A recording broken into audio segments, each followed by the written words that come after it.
Alrighty, welcome everybody to the Xbox 2 podcast. And as my earbud fell out of my ear, great, I can't hear anything, but it's back into my ear. Okay, professional podcasting at its finest here already. What is going on, everybody? Xbox 2 is live on this wonderful first day of December. Only 30-odd more days, 31 more days until 2024. Where does the time go? I swear, it feels like 2023 just started. And it's pretty much over, and we're on episode 293 of the Xbox 2, getting ever so close to that beautiful number of 300. And we have the man of the hour with me today. You know, I'm Randall Thor19, Randall Nobody, Randall Chop Liver, again, as usual. This is Jez Corden's podcast. I'm the man with the million. Hi, how's it going? Oh, come on. My channel, almost 102,000 subscribers. But everybody is talking about the one and only Jez Corden today because he had a nice... Maybe is this your career achievement? Finally sitting down with the one and only Phil Spencer to do an on-the-record interview, Mr. Yes. Corden? Yes, man. It was incredibly validating to get Phil on the record. I've been trying to get Phil on the record for a long time, you know, and you know, maybe we will get him on the podcast. Yeah, in the future, that's not happening. Hey, never say never. I never thought I'd get Phil, you know, to sit down to a written interview. So I'm a bit more optimistic now. So, but yeah, interviewed Phil Spencer yesterday evening, and then spent all night writing it up till 4 a.m. And now I'm sick. So I need to... Got the flu. Yeah, I need to tell everyone in the chat, bear with me if I cough or I splutter. I've got the mute button right here, and I will try and catch my coughs so they don't come through on the audio. But please bear with me. And thanks everyone for the support. But yeah, it was a really good interview.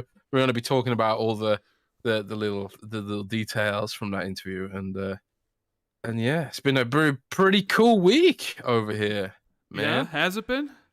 I mean, it's kind of funny because, like, literally yesterday, people were dooming that Xbox was about to go third party. All their games were coming to PlayStation and Nintendo. I was getting DMs from people that were like, Rand, what's going on?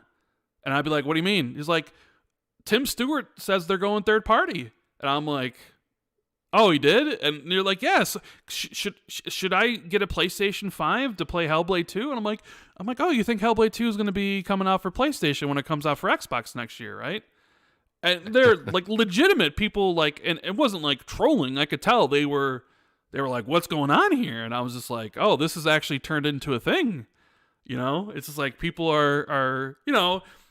The funny thing is, this isn't Tim Stewart's first rodeo with misspeaking or saying things that eventually his boss was like, "No, that's not happening." You know? Yeah. This is not the first time that Tim Stewart said something and then they've had to come back and clarify. I mean, obviously this was a written interview, but I spoke to Phil Spencer on the phone because this was he's in Brazil. He's in Brazil answering the tough questions about the price hike of the Series S. We're gonna be talking about that as well. But I believe the event's called CCXP, and it's like inspired by it's similar to Comic-Con, but it's not Comic-Con, but it's basically kind of Comic-Con. It's the biggest sort of event of that vein in Brazil, from what I understand. And he's down there, and he gave me a call. We were talking on the phone, and he was pretty like. I wish I could put the tone of his delivery into the article when he was talking about Tim Stewart's comments. But you know, he was very blunt, and he was like, no, this is not happening. This is not. It was very blunt with it. It wasn't like, and he was very quick to say that. It wasn't like he was trying to skirt around it, right? He was very blunt when he said that we're not bringing Xbox Game Pass to the platform. So, but yeah, we're going to talk about all that and more as we get through the episode. Yes, there's a lot of things to talk about. I mean, for those that are Patreon members, I hope you guys enjoyed the Xbox 2 Community Game Awards, aka the Randies, that we did on Tuesday. Yeah, we did the Randies. Should we tell the people what won the Xbox 2? I mean, if you want to listen to the show, obviously it's Patreon exclusive. You can obviously sign up at patreon.com/XB2. We are looking to have potentially a Xbox 2+1 episode next week, although it's with guests is sometimes a little difficult to lock them down. So we're not announcing who, and we're not saying for sure on Tuesday because it's a little bit up in the air, but we're trying. But we did do our Xbox 2 Community Awards where Jez polled everybody in the Patreon community about, hey, and this was kind of a test run, right? We're going to do it bigger and better next year. And what were the three categories that you did, Jez? It was so we best only studio, did 3 categories. Right? It was best studio. Yeah. Best studio, most anticipated game 2024 and beyond, and best game of the year. Yes. So I feel like you should read. So what were the best studio? Like you should probably read and people could write in exactly how did it all go down, Jez? You explain it. Yeah, so we asked people to rank their picks, right? And then from the frequency of the rankings, we assigned a score, and then we basically ranked the scores, right? So I'll just quickly run through the Xbox 2 Community Awards, and anyone who's on our Patreon can vote, even if they were free members. You can join Patreon for free now. And I signed that to the free tier, but obviously the live stream was exclusive to Patreon. But so just quickly, the Xbox 2 community voted for. Oh, here we go with the. We did that every single time for every single thing. The runner-up for best studio was Tango Gameworks, Hi-Fi Rush. I mean, we got the game right now. People voted for a random game, and I thought, what better game? The game that got snubbed at the Game Awards for Game of the Year, the one and only Hi-Fi Rush. What an incredible game. I'm watching the footage here, and I'm just like, yo, this game was so fire. And it came from a studio that is known for making horror games like Evil Within, Ghostwire Tokyo, and they put out this colorful action brawler, and it was just the coolest thing. This game is so fantastic. Yeah, indeed. But they didn't win. No, they came in second place though. Yeah, Larian beat them to the punch. So Which, Larian not a surprise. Voted. Yeah. Xbox 2 community voted Larian for the best studio 2024, and I think that's reflective of the fact that they made such a traditional game, no microtransactions, no bullshit, just a great game with dark, unapologetic plot and very adult writing, and and it was just sort of it was delivered so well, and it felt like it's so much what people wanted, and they absolutely nailed it, and they deserve that recognition. But on to the most anticipated game, and this surprised me. The runner-up was Hellblade 2. I thought that was going to win. I thought that was going to win too. We even had Phil Spencer at the Brazil show saying it's his most anticipated, and we don't have that much longer to wait, which gives me goosebumps because the question is Hellblade first half of the year? Is Hellblade second half of the year? We don't know, but feels like we don't got much longer to wait. So that's true. But yeah, the Xbox 2 community actually gave the most anticipated game award to Avowed. Which I was surprised about. I was surprised by that. I was surprised that Avowed won for most anticipated game. Grand Theft Auto 6 was in there as number 4 though. Yeah, yes, and I think Grand Theft Auto might have won if because they announced the teaser or started teasing it after we started doing the votes, and then Grand Theft Auto started getting voted more and more and more And so Grand Theft Auto came forth. But I think if I'd done it more recently, Grand Theft Auto might have won. But anyway, our game of the year for the Xbox 2 Patreon community, runner-up was Baldur's Gate. Which was a shocker. The runner-up was Baldur's Gate. So Baldur's Gate didn't win, but it was damn close. But the winner was... Starfield. Yeah, Starfield. So even though it wasn't nominated at the Game Awards, Starfield still won the Xbox 2 Community Awards over my preferred favorite, Alan Wake 2, which I think came in third place. Yeah.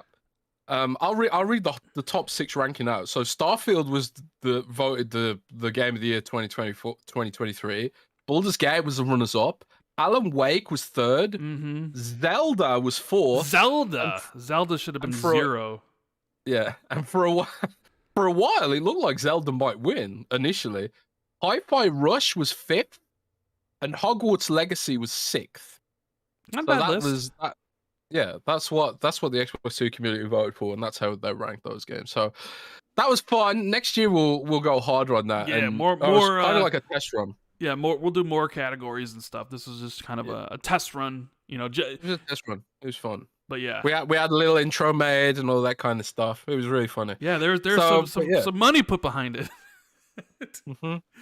We had a budget of $75. Yeah, $75 budget for the Xbox 2 Game Awards. But yeah, that was fun. So should we do a little bit of housekeeping and start getting into some topics? Yes. So we do have. Normally we don't do this, but this is kind of the way it all panned out. We actually have 2 sponsors for the show.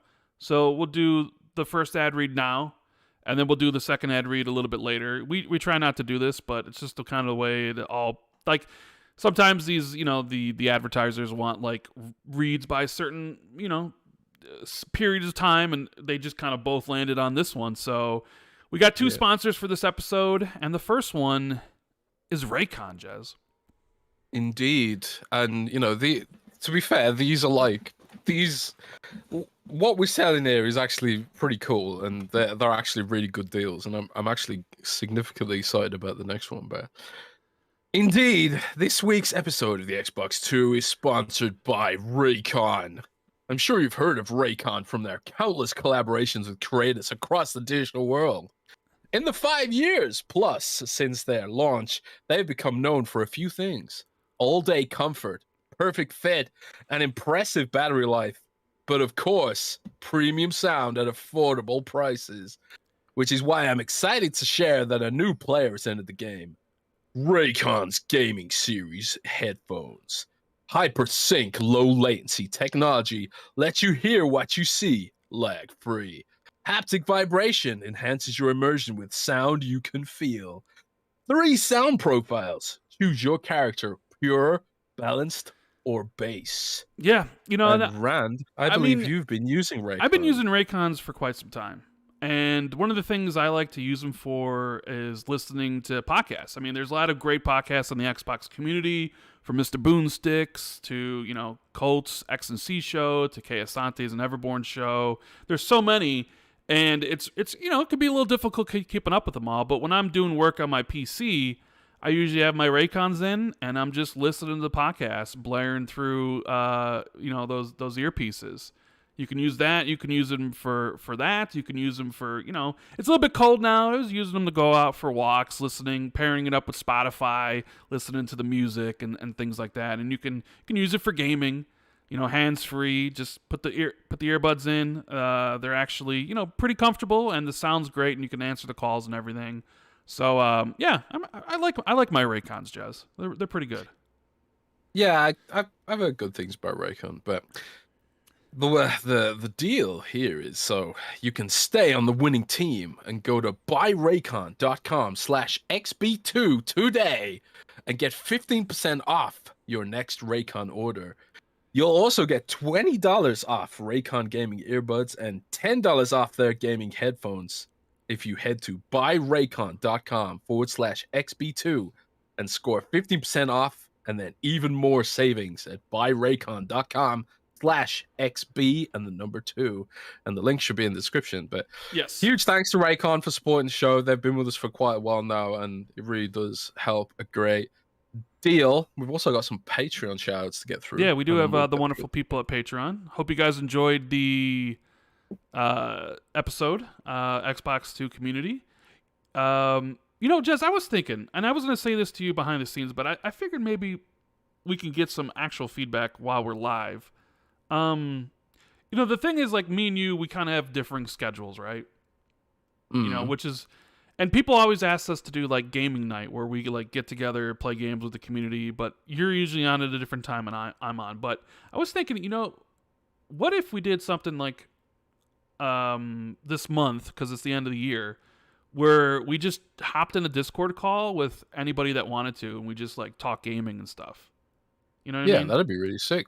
That'd be cool. I was thinking, like, that'd be really cool, because it's just a little bit difficult for me and Jez. Like, the only time our schedules basically a match is around this time right now for the podcast, because then otherwise it's like, plus Jez is, I don't know.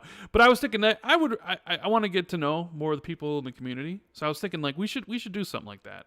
But anyways, we got some shout outs here for the Patreon peeps. We have Holy Dark Death, Steve Stompy, Peter B, James Wiseau, Trickster for Trade, The Grandest of Bip, Battered Haddock, Army Dude 52C, Ryan Kipple, Foreign Object, Mythic Marty, Moronic Donkey 99, Makazilla, Randathor 19, Silas, Eric Gregory, Elijah Vasquez, James Moore, Fantasticals, Halo is the Goat, Bright Tundra 1, Discarded Caboose, Justin Duel, Frank Mariano, Sean Kramer, PB Broking, Asa T, and Madison, Untidy Tim, Grizzly Mofo OG, Governor Grimm, DZ Huffin, Wagerman, Achievement, The Scarecrow 121, Darren Trophy, Prof JJJ, Ghostface Killer, and Wolfgang KPZ. Thank you guys so much for all your support. So, yeah, a little bit later on we'll have the other sponsor, but for now, let's get into some of these wonderful topics. We'll get a couple of these super chats first. We got Senior Bean. Oh, I know who Senior Bean is. He was upset that you didn't ask Phil when the next Call of Duty was going to drop day one in the Game Pass, Jez. Yeah, there was a lot of stuff I wanted to ask, man. There was a lot, but I only had 15 minutes, so I had to sort of get through as much stuff. This is his super chat. Says, great interview and podcast, fellas. Was asking questions about ABK games and Game Pass off limits. I hope to hear if the next COD is day one. Happy holidays. So honestly, there was nothing off limits. They never said to me that anything was off limits, but I just ran out of time. I was trying to get through as much as possible, and there was stuff that I wanted to ask. And there was a bunch of stuff that was on the cutting room floor, and hopefully, we can get him on the podcast and actually sit down and have a really long discussion. We can get into some of these other questions. But yeah, there was a lot I didn't get to ask. Yeah, how long did you have? Like, what was the time limit? I had 15 minutes. I had 15 minutes. 15? 15 minutes. So that whole interview was 15 minutes. That is really a short time frame. Well, Phil was like back to back. He was doing lots of press in Brazil, and also he did some Bloomberg stuff as well today, which we'll talk about with regards to mobile stuff. So it was like we've got a 15-minute slot here, and he's kind of like, wow, this is kind of amazing, but also like his schedule must be chock-a-block if I only get 15 minutes in. But it was still awesome. And we did get through a lot. Like I was just like, right, let's get right into it. Just speaking as fast as I could to get through as many questions. But yeah, it was cool, man. Yeah, I mean, it sounds like it. So, but only 15 minutes. That's tough. Did you have like questions that you had made going into it, like definite ones you wanted to ask and like tiered, like I don't know. Well, I guess we'll get more into that when we get to that point. But we have Nintendo Down the Otaku who says, I'll call in just to lecture y'all on why Nintendo is the best, and y'all don't recognize greatness because you're used to playing Xbox and Blizzard games. Look at this dude. Look at this. Look at this dude. Like, look. the whole discussion this past, day or 2 days was Xbox games going, third party. And even though PlayStation guys have been saying for I don't know how long that Xbox games are trash, they're mid, who wants them? They were celebrating like they were getting manna from heaven. It was falling down, like, oh my God, we're going to have games on our platform, right? And they were celebrating. Obviously, they were like, we won the console war. Xbox sucks. We got their games. And I was thinking to myself, you know what? How would I feel? How would Randall Thor 19 feel if the shoe was on the other foot and it was Nintendo's going third party and Super Mario Wonder and the Zelda games were all coming to Xbox, right? I would be like, the platform's worse for it. The platform's worse. It's... like, who really wants Super Mario Wonder, a.k.a. Super Mario 3 from 1989, on their platform of choice? Not me. Yeah, I mean, I don't know. I mean, who really wants Pokemon on their... This is Nintendo Don the Otaku. he constantly talks about this, but he shills for Pokemon. Like, one of the worst games ever made in the history of video games. So don't let him tell you what is really good. Because if it's Nintendo, it ain't good. You really gonna throw him under the bus like that? Oh yeah, he's throwing us under the bus. I'll throw Otaku under the bus. Friend. I'll throw him under the bus. Oh dear. Poor Don. Poor Don the attack. Poor.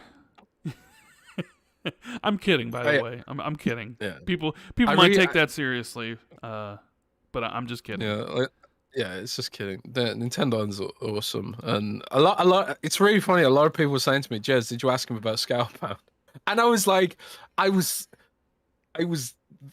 really wanted to ask something about Scalebound just as a joke, but it was just like, do I want to get a jokey answer in there when I've only got 15 minutes? That's something we'll ask him if he comes on the podcast, and I do want to get him on the podcast, for you guys. So. I'm gonna make that happen. 2024, I'm gonna make that happen, Rand. That's gonna be my goal for 2024. Get Phil on the podcast. I mean, we'll see if we can pull that off. Yeah, let's do it. Let's do much it, more. Hold on, I'm putting out a tweet right now. 1 second. Putting out a tweet? Did you forget to tweet out the episode? I forgot to say that we're live now. Oh, that's typical. I put it on the Patreon. I did my half of the job, Rand. Yeah. You did? Well, I mean, that's good. I did. Yeah. All right, I'll so do as well. We are live now. Have I seen this? Yes. I got tagged by Hustle. Ooh, Halo 15 minutes ago says Halo Infinite new trailer Monday, December 4th, 9 a.m. Pacific time. And it's funny. Yeah, it's kind of using the template that Rockstar used this morning. Yeah, that's so. I just saw that. It's so weird. Like, so okay, guys, Halo just tweeted new trailer Monday, December 4th, using the same color scheme and the big square iconography as Grand Theft Auto. And I can't help but wonder, like, are they trolling? I mean, but then again, that's the actual. They've put a real time in there. It's the day before GTA. So like, what? They can't put something like that there and then not have some kind of trailer.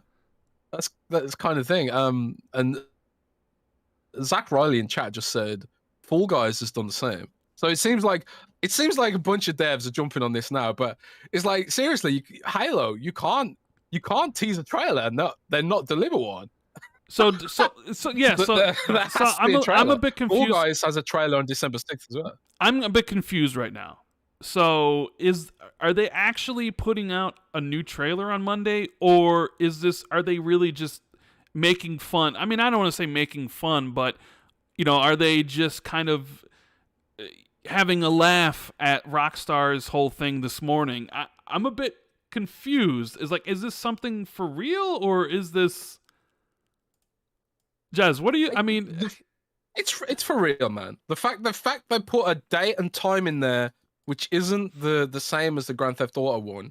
They can't put a date and time in there and then not deliver a trailer. But like, it's probably just going to be a trailer for Firefight or the next, because that Firefight was coming mid-season, right, for Halo Infinite. So I think that's probably all it is. Right? That is true. Firefight was coming towards the end of the season. A lot of people are saying like this is going to be story campaign DLC. No, but I think they're shooting themselves in the foot here because they're using the Grand Theft Auto hype theme, and it's like everyone's like, oh my god, it's going to be campaign DLC and it's going to be Firefight or something. I think it's funny because like Grand Theft Auto 6, we don't even know what the logo, what it looks like, and Rockstar's setting trends already.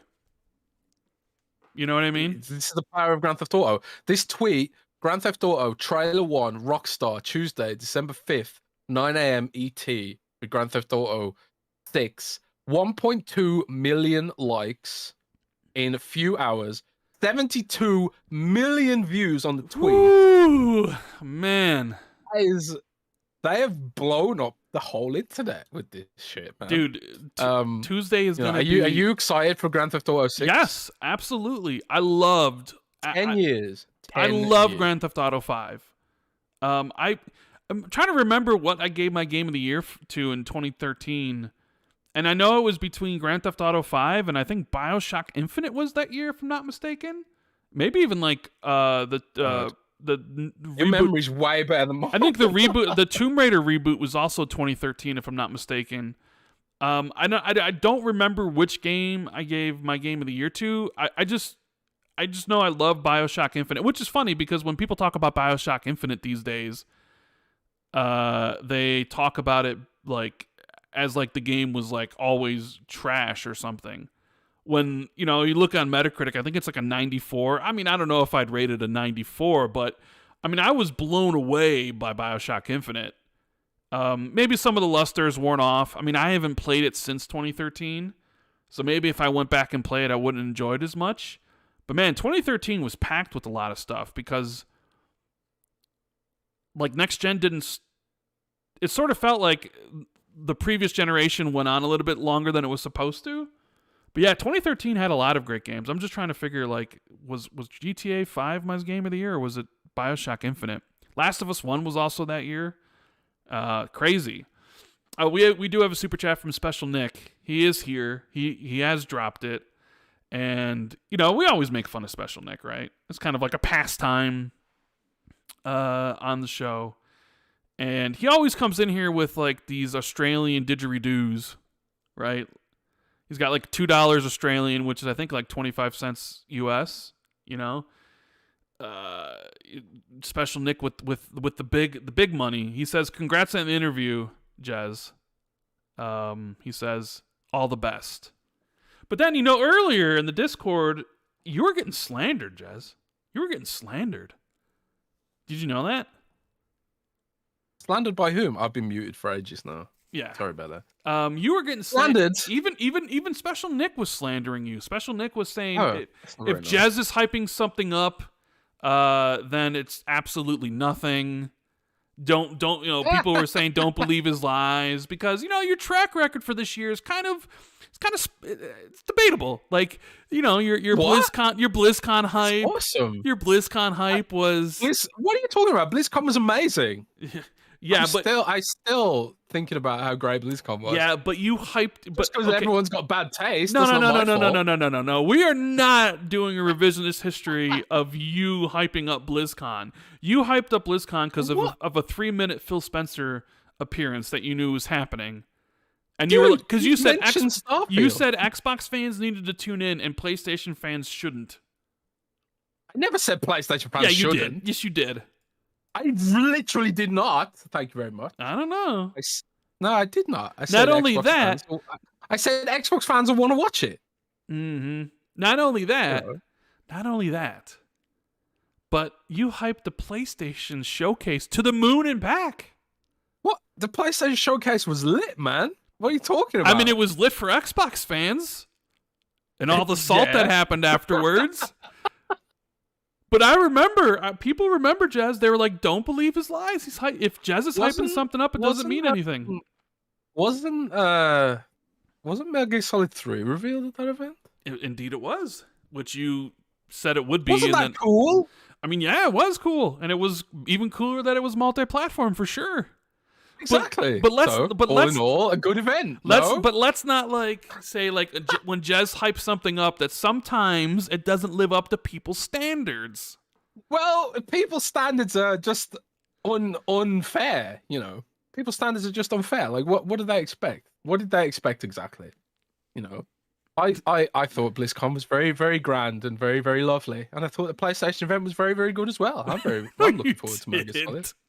I did. It was lovely. It was lovely, man. It was very, very lovely. It was pleasant. It was pleasant, and it was excellent. It was just a pleasant, lovely time for all involved. And if it's not my fault if people have bad taste, I'm sorry, buddy. Yeah. Well, anyways, guys, make sure you hit the like button if you're enjoying the show, and subscribe if you haven't already. Let's see. We got a couple more of these things to go through. We have Joshua B saying, thanks for getting Phil to acknowledge Banjo for the first time in years, Jez. Contrary to what some Xbox fans think, he's an icon in the industry, especially for the Nintendo fans. It's time for a new game. I know, not like, I can't believe Banjo was mentioned. So now we gotta... Dude, I tell you the really Banjo, interesting thing about like literally, Banjo, right? It's just gonna be Banjo, whatever. Well, listen. The interesting thing about him mentioning Banjo was, right, in the same paragraph, he was sort of like talking about how I don't just bring up these franchises to lead people on. He said, if you go back and listen to my other teases, they usually have some kind of reconciliation. And then he mentioned Banjo. So it was kind of like, how much more of a tease do you want, how much more blatant do you want to be that they are thinking about bringing back Banjo, And I think, like, clearly the fact that, like, he literally said that and then said Banjo in the same breath, that kind of says to me that they are looking for a studio to make another Banjo game. Because in the same breath, he also said we need to have the right studio, we need to have the right opportunity at the right time, and then we were talking about Killer Instinct as well. Killer Instinct was pretty much dormant until a studio became available to work on it, which was Iron Galaxy. We talked about it last week. Rumbleverse didn't pan out, and Epic Games pulled the plug. Iron Galaxy needs work. Boom! Iron Galaxy's back on Killer Instinct now. So it's going to be the same sort of situation, I think, with Banjo. The right team with the right pitch, the right passion, understanding the franchise, and all that kind of stuff. And then it will coalesce. And I do think now, obviously, Banjo will come back. I think like that was a strong hint that they're looking to do this. But it comes back to some of the other teases. He talked about, I was talking about StarCraft. Yeah, because the only thing you care about is Blizzard games. Yeah. I mean, I care about Bethesda games as well, and he wore a Hexen t-shirt. That's true. Obviously, id Software, now that like Activision owned the IP to Hexen, developer was id Software, and now Microsoft owns the developer of Hexen and the IP to Hexen. Phil Spencer wore a t-shirt about Hexen. I kind of suggest that Hexen's probably going to come back, if these teases end up being having a reconciliation, as Phil suggested. So there's a lot of reasons to be excited about the things he said if you read between the lines, and it was just great, man. I came out of that interview glowing, man. It wasn't just because of getting to interview Phil, but it was also just because of the things he said, the teases he was giving, and the possibilities, and doing the right thing by these dormant franchises. Because there's so many dormant franchises. But the thing is, now we have to put up with this Banjo stuff for years. It's probably because he even said in the interview that these things, his teases don't happen in probably the time frames that people would want them to happen in, which means they probably want to do Banjo, and maybe it won't happen for another 5 years. So we might have to do 5 more years of podcasts of people asking where Banjo is every single episode, or hoping for Banjo. And I want my Banjo Bros to get their game, but like there's not that many Banjo Bros out there. I think there's like 20. There's only like 20 of them. And so, like, Scalebound is going to become this thing where people ask about Scalebound every single episode. Hell, we had even had some write-ins for Game of the Year 2023 for the Xbox Community Awards where people were like, Scalebound. People were writing in Scalebound. Now it's just, I have to hear this Banjo, nonsense, for who knows how long now. It's great. Thanks, Phil.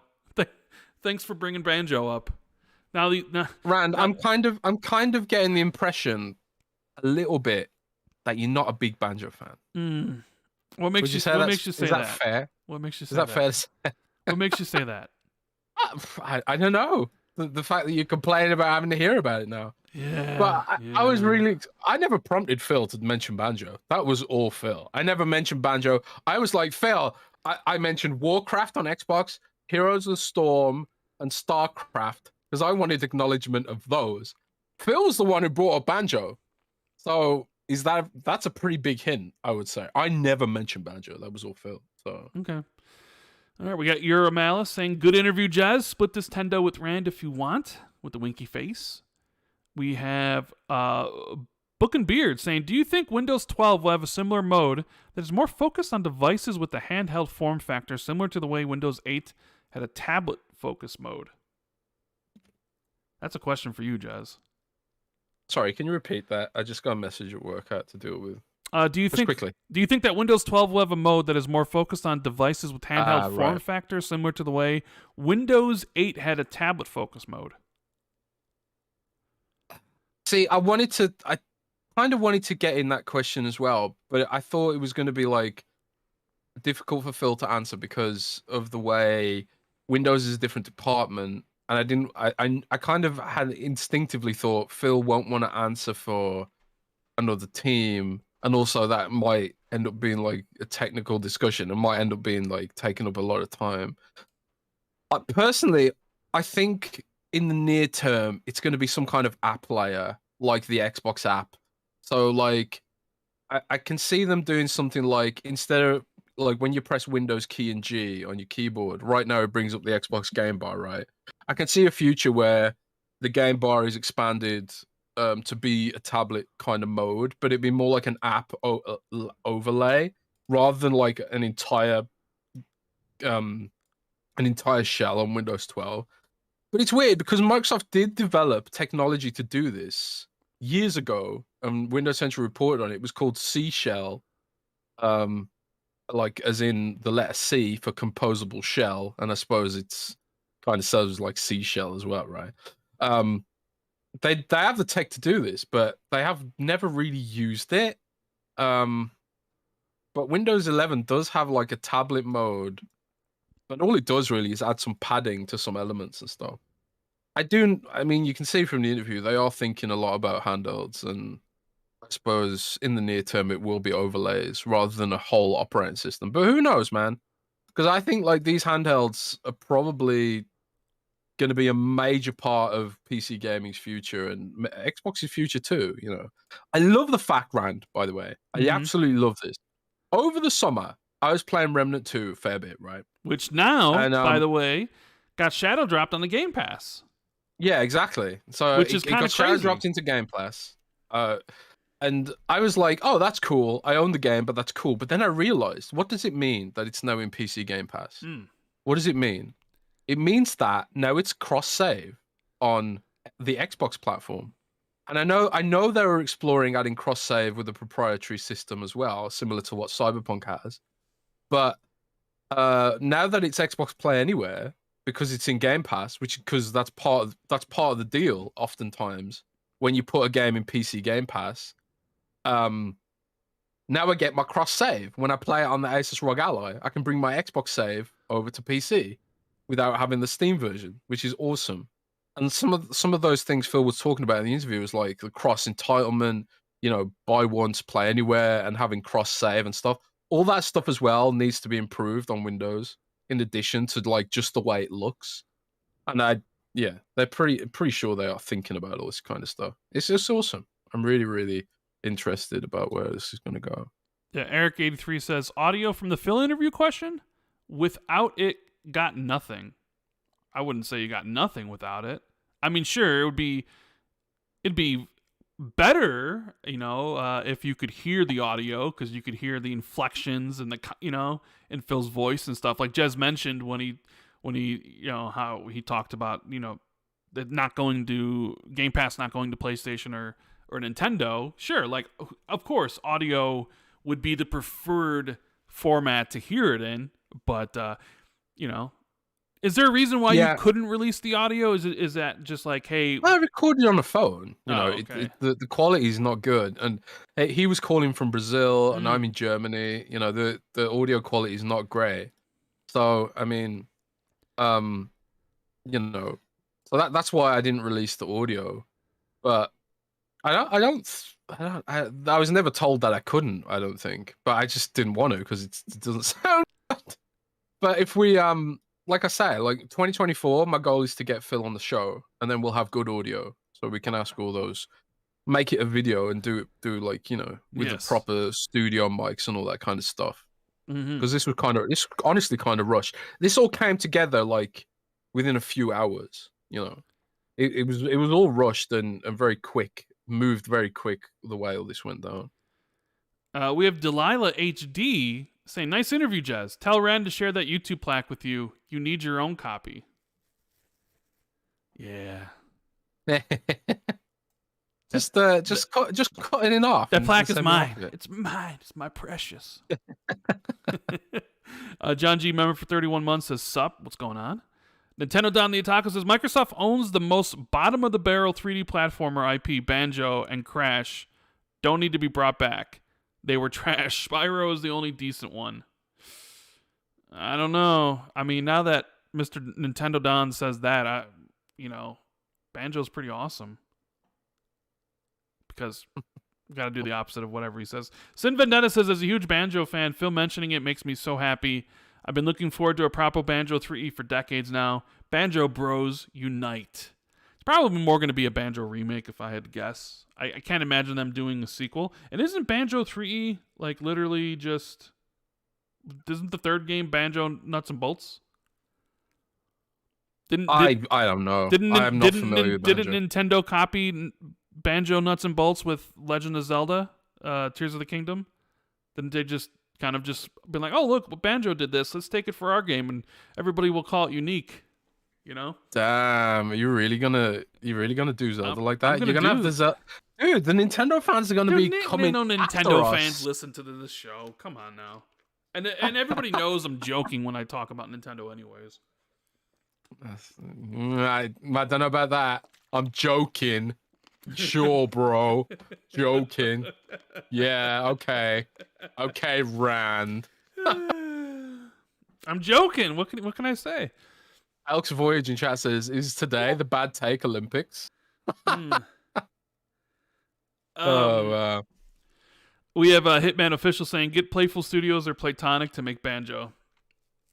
Yeah. I mean, there for a while there, I thought a lot of people were sort of saying that they should have Playtonic do it, but I don't know. What are they doing? They're the people that did Ukulele. Are they doing anything right now? Ukulele? Well, a lot of people keep mentioning Playtonic, and I don't know. I don't know if Microsoft has like the confidence in Playtonic, or they just want to go grander with it rather than just make a smaller game. I think like using Battletoads as an example, right? Because they worked with what's that studio called now? Who's the studio that made the new Battletoads game? I can't remember. Rand, help me. I know who it is. They just did a game for Nintendo. Remember? God, I can't Someone remember. in chat will remember. Yeah, somebody Rand, you're the one who's supposed to be smart. But Delilah, the Delilah Studios, right? Yes. So, and I kind of feel like they probably learned something from that, and they were like, okay, so Battletoads, Delilah did a good job with the resources they had, but that's a really, really tiny studio, and I kind of feel like with Banjo, especially given Banjo's prominence in Smash Bros, and the fandom that still exists out there, I kind of feel like they need to give Banjo the AAA treatment, man. I feel like it needs to go beyond, just handing it off to an indie studio. It needs to go grand if they bring Banjo back, and it needs to be like up there with what's that game Insomniac do? Is it Jack and Daxter? Daxter? Yeah. Yeah, it needs to be up there in that kind of category in terms of quality, I think. And I don't know if Ukulele Dev Platonic can pull that off. But hey, I could be wrong. Maybe they do get Platonic on it. Maybe they expand Platonic and they're just like, yeah, because we know Rare doesn't want to do it themselves. Yeah, Rare's moved the team that made Banjo back in the day has by and large, I think, moved on, from Rare, and the team that exists at Rare today, they don't have the same. Passion, it's not probably. it's not their personal creation. It's not their it's not their legacy. It would be like the more recent games, like you Sea of Thieves and stuff like that, and they want to put their mark on new stuff. But a lot of the people who worked on Banjo back in the day, they moved on. Sure, there's a lot of people at Rare probably still who are still there, like veterans who did work on Banjo back in the day. I'm sure there are. But yeah. And that's what Phil touched on that in the interview. He said, like, maybe there are, maybe we make a new team to work on some of these franchises, but he didn't want to preclude the developers from those discussions. And I kind of feel like he talked about that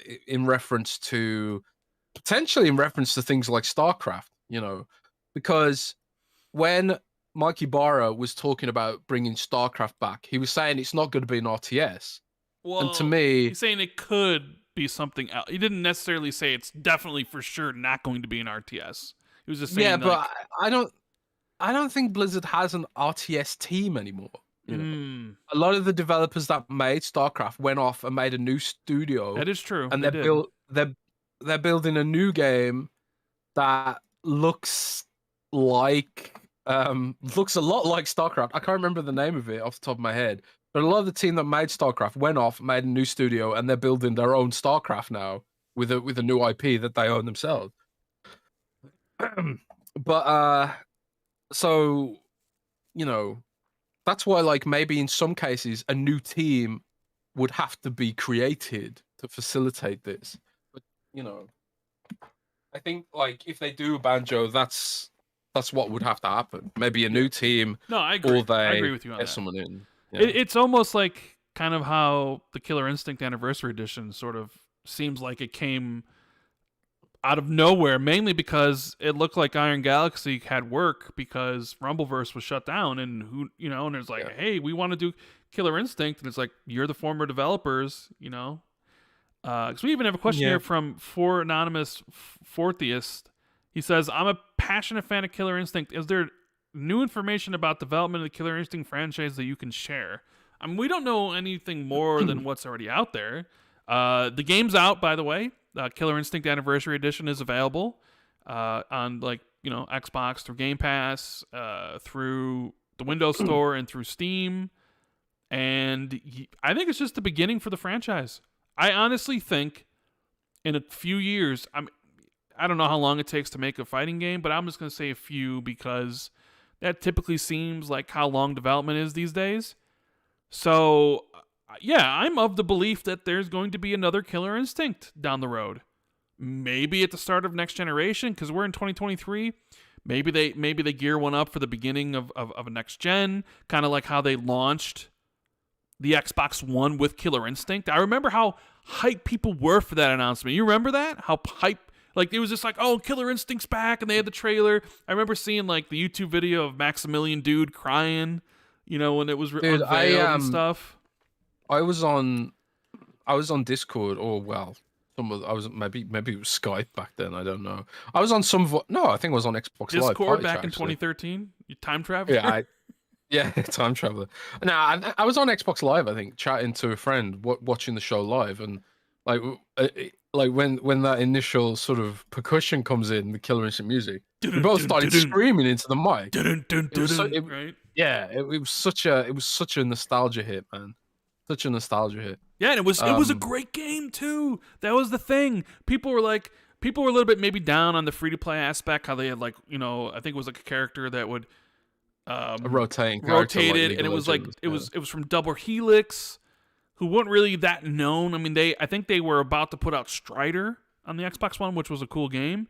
So people were like, "What is this?" And I think it was originally supposed to be an Xbox 360 arcade game that they eventually kind of turned into an Xbox One launch title. And they were like, "Oh, Killer Instinct, does anybody care? It's not going to be any good." And then it was fantastic. It was really so good. And then they eventually, unfortunately, Double Helix got bought, which was almost kind of like the problem with the Xbox One generation in a nutshell, is that they relied on third-party developers to make games for them, and a lot of them either just ended up getting bought out, in the case of Double Helix, or even who's the studio that was doing the Crackdown 3 Destruction Tech that Epic ended up buying, right? I can't remember off the man. Yeah, I can't forget, but you're relying on these third parties like Insomniac to make you a game, or Crytek to make you stuff, and dude, it didn't pan out at all, right? Yeah, this is why Xbox has gone so acquisition happy. They're traumatized. The studio's letting them down, and I know that the Crackdown stuff especially was a sore point. They had to rebuild all of the destruction tech, and the destruction tech looked completely different in launch to what I previewed at Gamescom. Me and my colleague Richard Devine, my co-managing editor at Windows Central, we went to check out Crackdown at Gamescom. I can't remember the year. It was a long ass time ago. But we went there and we checked out that destruction tech, and it looked completely different to what they launched with. It was so much less impressive, and it was so much less interesting. It was still kind of cool, but at the same time, I was kind of like, this is really underbaked. And I know that Microsoft was traumatized by the fact they had to rebuild all that shit, but I think that's why they've gone so acquisition happy now. And Cloud, Nintendo says it was CloudGen. Yeah, so CloudGen, Cloud Giant. But yeah, I mean, what are you gonna do when you only own 5 studios, and that most of those studios only made one franchise? It's like you need other games, so it's like, okay, we'll work with third parties, and then, well, look what happened. I would love to have there been a Rise 2, but they couldn't come to an agreement for the game, because Crytek owned the IP, because Microsoft were letting the developers own the IPs so they could work on, they would, work on the platform. Like Insomniac owns Sunset Overdrive IP, which now PlayStation owns. So it's like a different sort of thing where Microsoft, instead of expanding on first party during the 360 gen and building up for the next one, maybe they thought that this was the way to go, and they could rely on their dominant market share at the time, and just like, oh, we got Call of Duty marketing, we're gonna dominate next gen. Because I remember hearing that a lot of the third parties like Ubisoft and other ones like Activision, they all thought Xbox was gonna come in and just knock out PlayStation during that generation. And, well, the opposite happened. And Microsoft was kind of like, well, and it took a long time for Microsoft to right the ship. And I think they realized, like, no, we need developers. We need to own stuff. Because it's like, yeah, I mean, I would love a Sunset Overdrive 2, but, if some of that's up to PlayStation, or some of that's up to Insomniac, or I don't know whose it's up to, but you don't need to end up in those situations when you own it all. You know what I mean? Yeah. And we'll never be in that situation again, which is nice. Exactly. Which is very, very nice. We have a cool dude, Super Noob, saying, is Microsoft trying to snuff out people using rewards points for Game Pass subscriptions with the rewards app so bare bones right now? Yeah, Jez, what is up with that? What is up with the Microsoft reward point stuff? It really seems like they're really limiting the amount of points that you can get using. They're killing it, man. Yeah, you think so? They are killing it. I think they've just realized, right, the whole point, and I've said this on the show before, the whole point of Microsoft Rewards was Bing. It was to get people to use Bing, and it was to get data for Bing, because one of the big issues with Bing is that the fact nobody uses it, which means the data is bad, which means nobody uses it. It's like a chicken and egg thing, right? And they were like, okay, well, we'll literally blackmail people. We'll bribe people to use Bing, and then we'll have some data, and then our search engine and our search traffic will be better. But the fact of the matter is, people still don't use Bing. Nobody uses Bing, and it's still, terrible.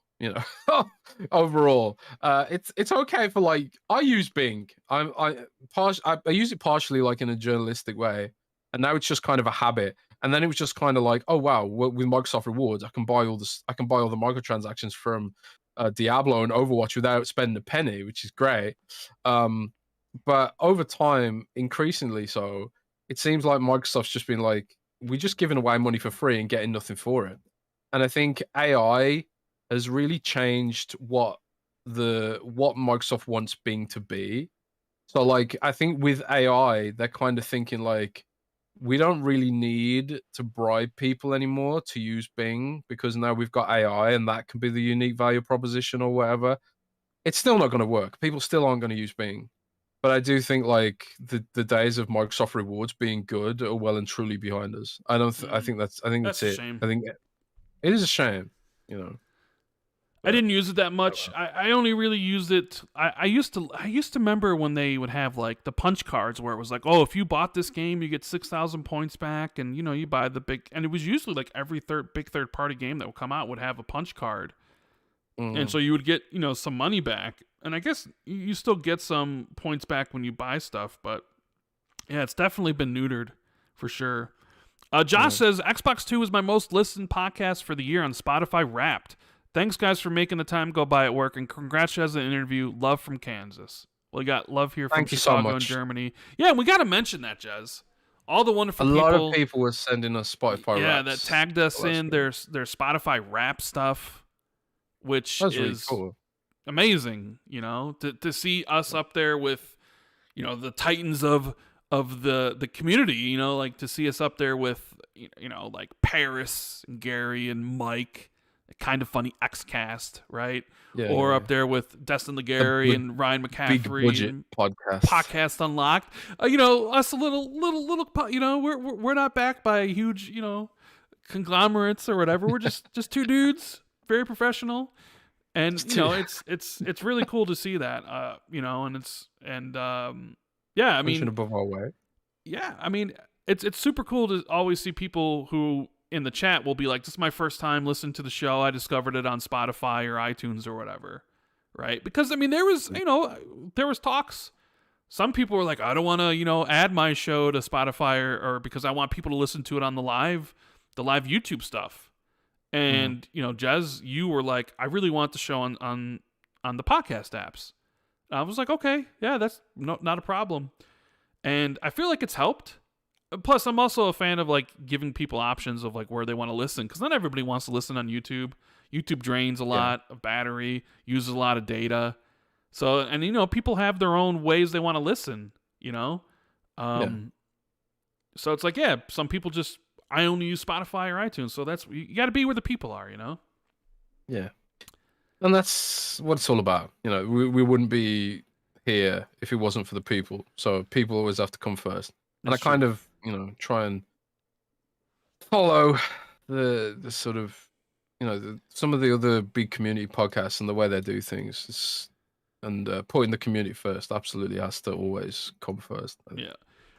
We have James Black 94. He says, Banjo, Crash, and Spyro can stay in the graveyard where they belong. Also, Pokemon is greater than all Xbox and Blizzard IPs. Someone ban this guy.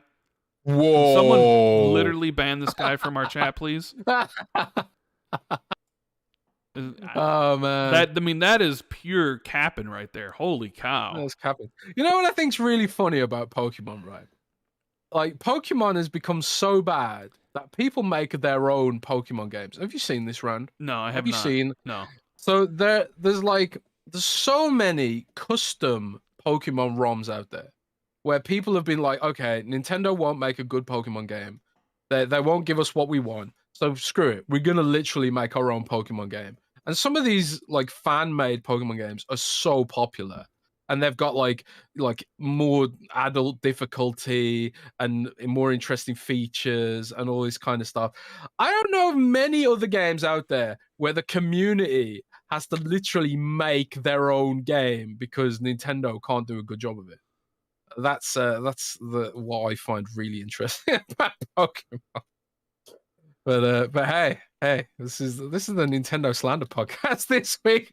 Apparently, right? Apparently so. Don't you hate the beginning of the month? Because I'm literally getting emails of all like, oh, Discord payment went through, blah blah blah. Like Patreon payments go, like all my Patrons that I subscribe to. It's just constantly just email after email Netflix, after email of YouTube, Spotify, all the subscriptions. Yep, right? It's just all just re-upping. Our buddy Sin Vendetta, he says, I'm referring to a proper sequel to Banjo-Kazooie and Tooie because I don't count Nuts and Bolts as a proper sequel. Also, I agree, remake both Banjo-Kazooie and Tooie before making a real third sequel. I think you should do a remake, for sure.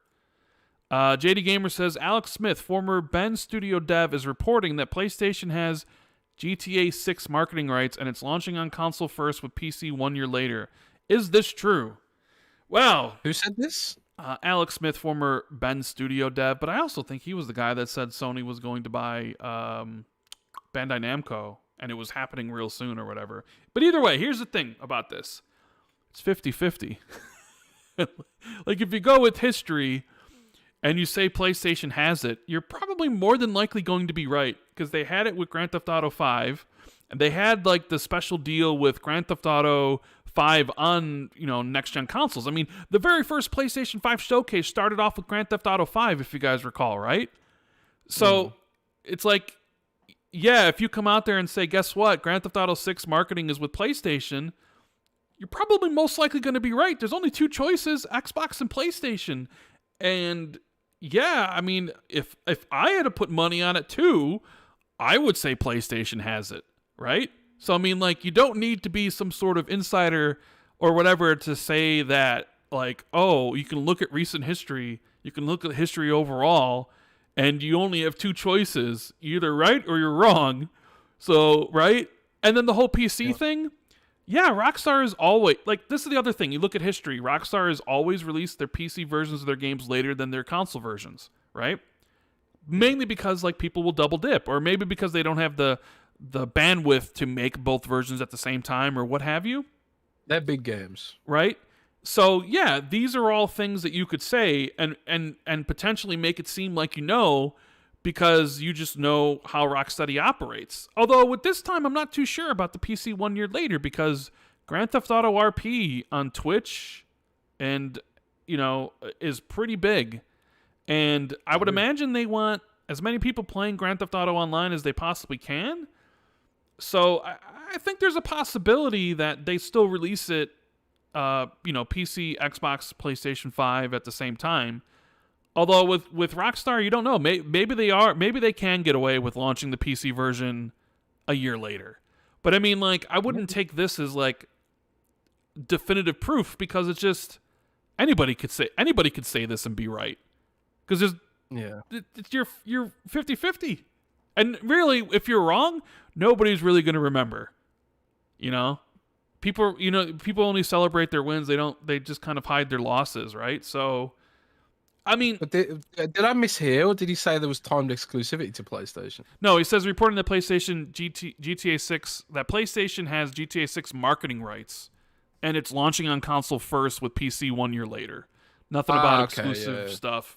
Which, like I said, it's just that's a pretty safe guess. Yeah, that is like the safest of things you could say, which it potentially could be true. So people will be like, "Oh, I was right." He's like, "Yeah, like anybody saying that could be right." I mean, I don't know. It'd be funny. It'd be really funny if he's wrong, though. It'd be funny if Xbox had the marketing rights to it.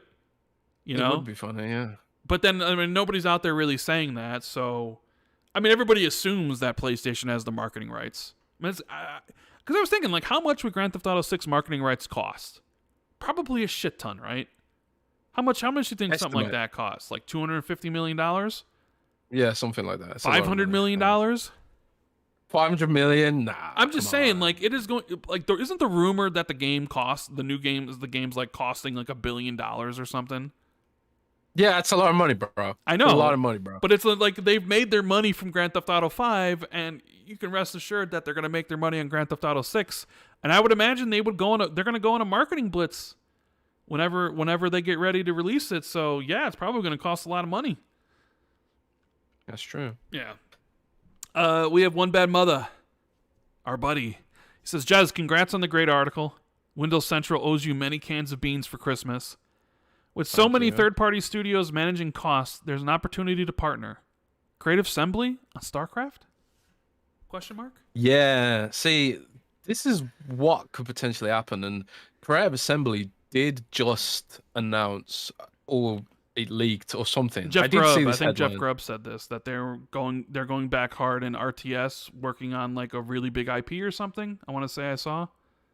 Yeah, Creative Assembly is the one that just had Hyenas canceled, right? The Sega game. Creative Assembly. Right, yeah, Sega pivoted them to shooter, and that game was destined to flop, I think. So they're now going back in the other direction. And Creative Assembly, obviously, known for, generally speaking, they've done other stuff too, but they're known for strategy games. And I think like they would be an ideal partner to either bring back StarCraft or Halo Wars, honestly. Well, like bring back StarCraft. That's where the money is, I think. Yeah, I would agree, but I think like maybe I don't think if they're already working on something, I think the discussions for StarCraft are gonna come as an RTS or come later. I personally believe the next StarCraft will be some kind of action game. It'll be a shooter, or it'll be some kind of third-person shooter or something along those lines. I don't think the next StarCraft game will be an RTS personally. That's not based on any information. It's just based on the language that Mikey Barra used, and sort of what expectations I feel like they're trying to set for that. So if there are going to be discussions about creating a StarCraft RTS, maybe Creative Assembly comes in later. So I think it's too early for Creative Assembly RTS right now. StarCraft, sorry. So that sort of begs the question, well, what could they work on? I kind of feel like Halo Wars, man. Halo Wars is pretty cool, and Xbox likes these niches, man. Phil was talking about it in the interview. That is true. That is true, and it's an interesting thing with Creative Assembly. So to see like what big IP that they would be working on, because StarCraft would fall under that, and I mean Halo would fall under that too. Yeah. But I mean, do you really want to do a Halo Wars 3? I don't know. I do. I know you do, but I'm just saying for the business. Only part of Halo that's good. Oh, Jesus Christ. Here we go. Face23 BKNY says, who do you think will have marketing for GTA 6? I mean, if you had a bet on it, I would say PlayStation probably does. Pretty safe bet, right? Yeah, I think so. BT Maverick says, anything new on Moon Studios as for Banjo? Last time I heard they were working on a more open world game. They're under Microsoft, are they not? Thank you, guys. Moon Studios is not working with Xbox anymore. That's the studio that did Ori. They had a lot of allegations against them. And I believe they're working on like a Zelda-like game, I want to say. Yeah, that's the rumor. Some kind of third-person 3D RPG kind of thing. Yeah, but they're not with Microsoft, so don't know what the game is. I mean, they're a very talented team. Ori and Ori 2 speak to it. But yeah, we haven't heard much from them since the allegations happened. So we got Dub member for 28 months. What are the chances any new hardware gets revealed soon? Example being the updated controller with haptics from that giant core case leak. So I'm going to say this, and I don't think I'm going to be wrong, but I would say 0% chance. I don't think it makes any sense to reveal those things if you're not also then going to sell them immediately. Like, to me, okay, we know about the Series X refresh and the Series S refresh and the controller based on Microsoft leaking their own stuff. But we also saw the timeline, and the timeline says that they were launching, in your typical September, October, November timeframe. It doesn't make any sense to announce a slim refresh model that you can't buy instantly. Where you know what I mean? Like, okay, announcing the Series X in advance 1 year was a good, huge moment, got people excited. But announcing like, oh, we have a brand new Series X, here's what it looks like, but you can't buy it until a year later. That I don't think that makes any sense. So I would say 0% chance on the new controller or the new hardware being revealed. Do you agree with me on that one? Yeah, I agree. I think like we'll maybe see that next year. Yeah. If anywhere to be revealed at Xbox's own show, or I mean, Sony didn't even reveal the PlayStation 5 Slim at their own show. It was just it sort of leaked, and then it was like one day there was a tweet. And it was like PS5 Slim introducing the PS5 Slim. So that's how I expect it to go for Xbox, I guess. Hacky Sack says, "Cheers, gent. Thank you. Cheers to you." Thanks so much. Nintendo Don the Otaku says, "Nintendo has nothing to do with developing Pokemon. All blame for its terribleness goes to Game Freak and the Pokemon Company. Nintendo is only quality." Man. Are they though? I always hear this. I always hear this excuse, man. I always hear this excuse. Blame Game Freak. Blame Game Freak. Nintendo is like a third equal partner in the Pokemon stuff.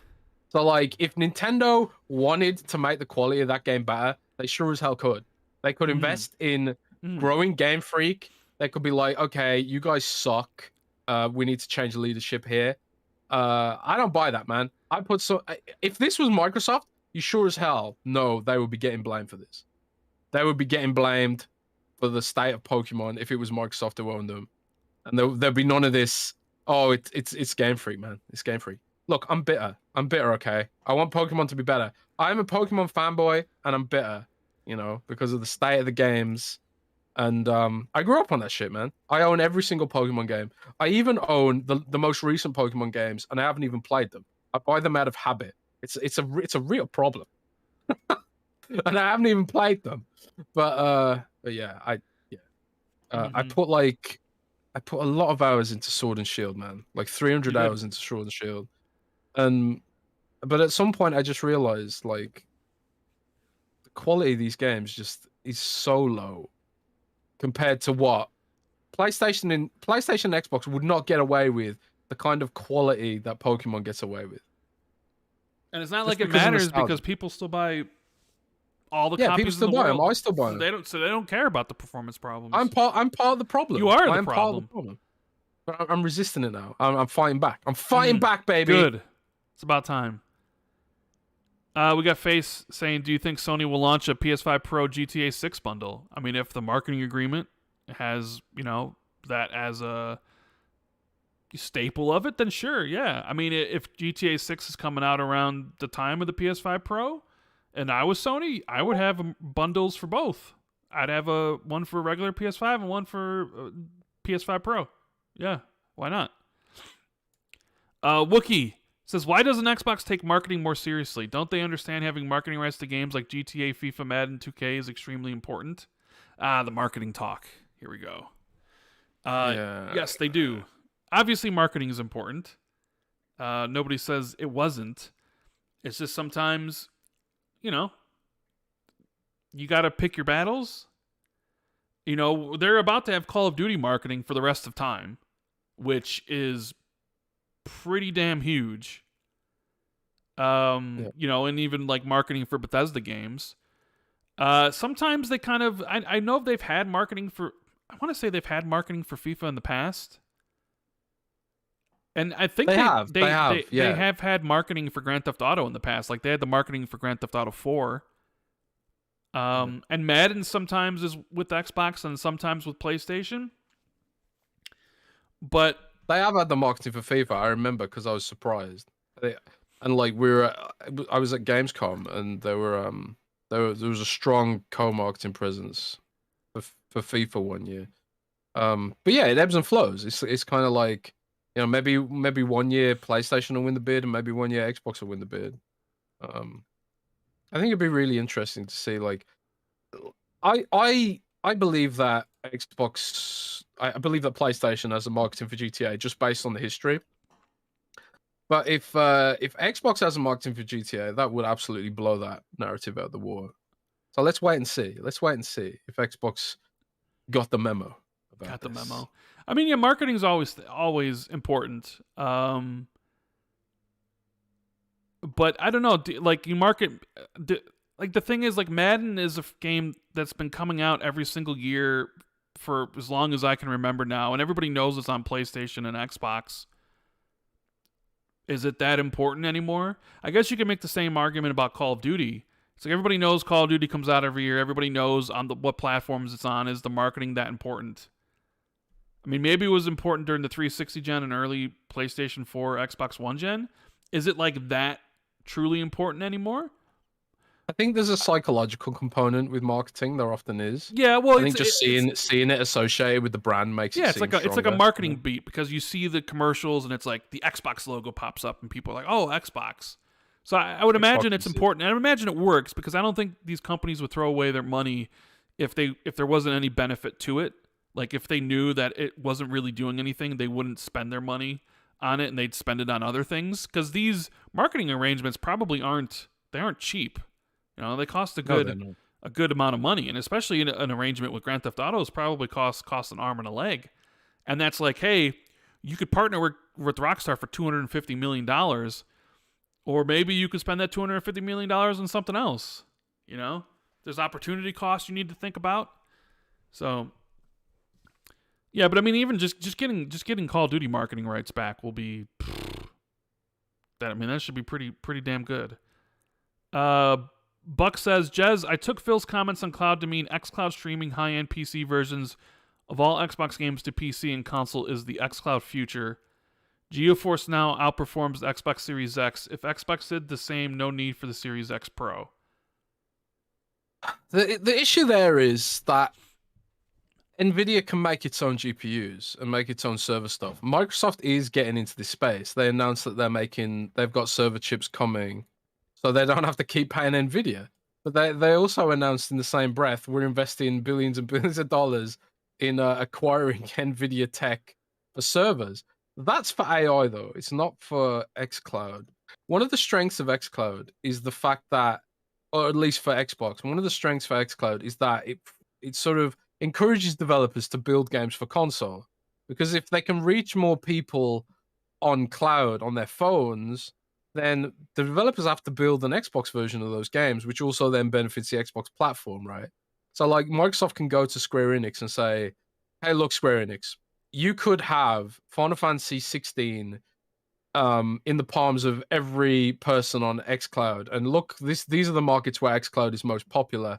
Latin America. Like Phil was talking about how popular xCloud is in Brazil because of some of the imports on electronics into Brazil is a complicated topic. And obviously, notoriously, Xbox increased the price of all of its consoles, or the recommended retail price of its consoles recently in Brazil. And part of that is like the way imports work into Latin America and stuff like that.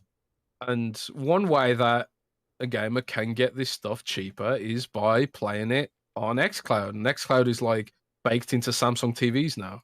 It's baked into every phone.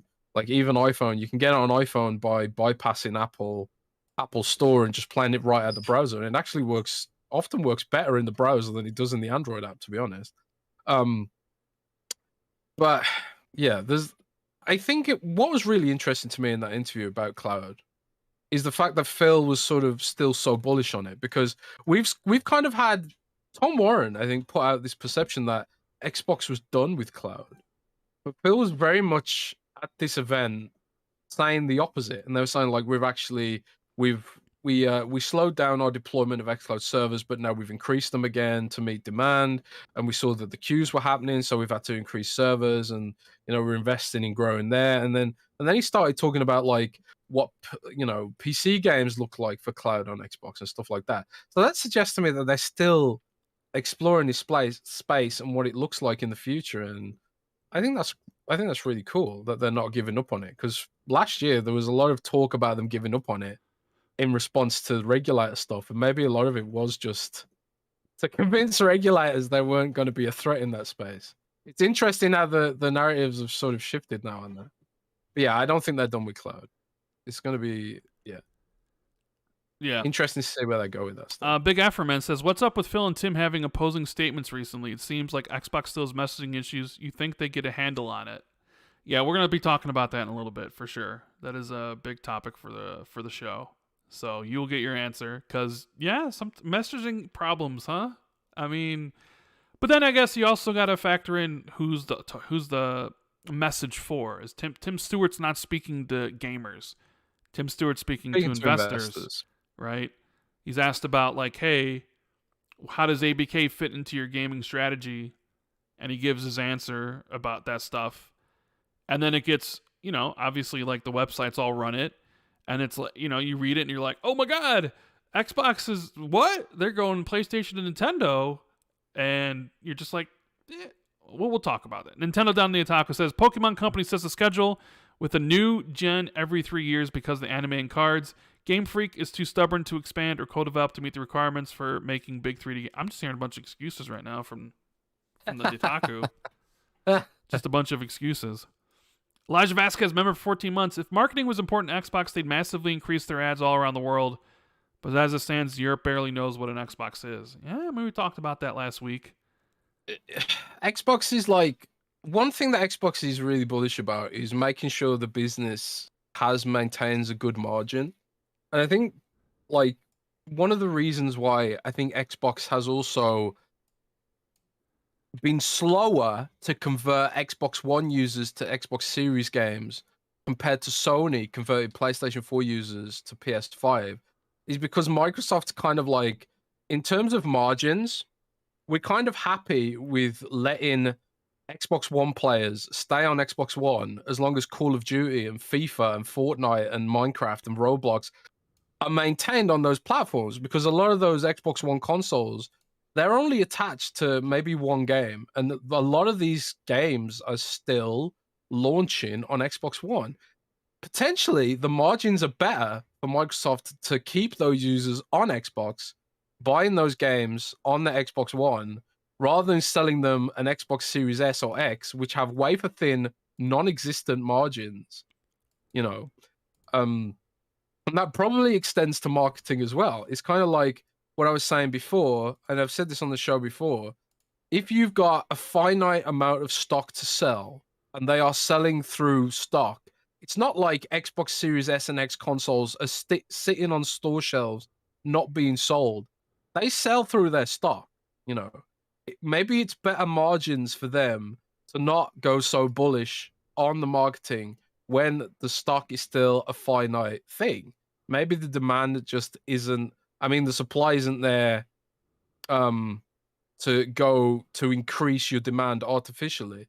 And these are just sort of like devil's advocate scenarios. I don't know if that's the case. I'm just saying, like, maybe there's an alternative perspective to consider there. Maybe Europe just doesn't want this stuff, and maybe no amount of marketing will help, could also be in that direction. But that's just something to consider. Rand, I really need to be right back and get some tissues. Uh-oh. So give me 2 minutes. Okay, yeah. We got Wiki808. Microsoft just got money, just outbid Sony every time. I mean, that's not exactly how it works. Like, you don't want to like, if you need stock to sell, and we know in 2022 they didn't have any Series X's, it was just Series S's. So do you want to spend all that money on marketing for these games, but then when people go to buy consoles, they don't have the console you can buy? Plus, like you said, margins, they're trying to keep the Xbox business profitable.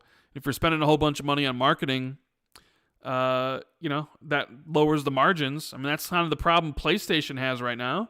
When you look at their financial reports, their margins are like razor thin.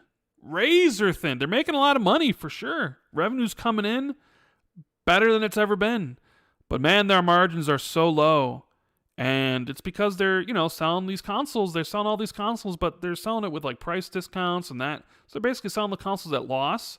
But their monthly active users aren't really increasing. So people are buying the consoles, but like their user base isn't growing. And they have all these expenses and all these things that they're doing, and it's really eating into their margins. So it's eating into how much profit they make, and that's something that people don't talk a lot about. Which is something that Phil talked about, and even some of the FTC stuff about like the margins for consoles And it's something that even Tim Stewart talked about, like high margin things versus low margin things in his interview. You know, so you can't just go out there and buy the marketing rights for everything. You just got to make sense. Hitman Official says, what do you guys think if a new physical game came with the digital code but for a higher price, say $80 to like Blu-rays? I mean, I have thought about that. Like the movie studios would offer like, hey, you bought this physical disc and it came with the digital game. But I sort of feel like the gaming companies would feel like people would just sell those codes to their friends. They would essentially feel like they'd be missing out on a sale, right? You know how they fought the game companies fought against secondhand sales for so long. I would imagine if like one of the reasons this didn't take off or ever happen is simply because of that. Like if you bought a physical game and it came with the digital code, then people would just give it to their buddies and then they wouldn't buy the game. So that's how the studios would look at it. It's a good idea, but the corporations would be against that. Welcome back. Chinook Guy says, what Phil said and what the CFO said don't contradict each other is the word around. That's the narrative that they're going at. So they don't contradict each other. That's interesting. That's the play. Interesting. We're going to talk about that in just a minute because when we're through with that, Jez. I figure before we get into these wonderful topics we have everybody here for, which, by the way, if you're enjoying the show, make sure you hit the like button and subscribe if you're new. We do have to do the second ad read for our other sponsor, which normally we try to not double these up, but we have to this week, unfortunately. Can you get this one, bro? Yeah, I got it. Can you do me a solid? Yeah, we got it. So, our other sponsor this week is HelloFresh. With HelloFresh, you get farm-fresh, pre-portioned ingredients and seasonal recipes delivered right to your doorstep. Skip trips to the grocery store and count on HelloFresh to make home cooking easy, fun, and affordable. That's why it's America's #1 meal kit. Did you know that HelloFresh does more than just dinners? From easy breakfast to start your morning off right to 10-minute lunches or satisfying snacks, both adults and kids will love. HelloFresh has tasty choices for every mealtime occasion. And the best part, no grocery trip required. HelloFresh has over 45 recipes and more than 100 seasonal add-on items to choose from every single week, so it's easier than ever to find something everyone will enjoy.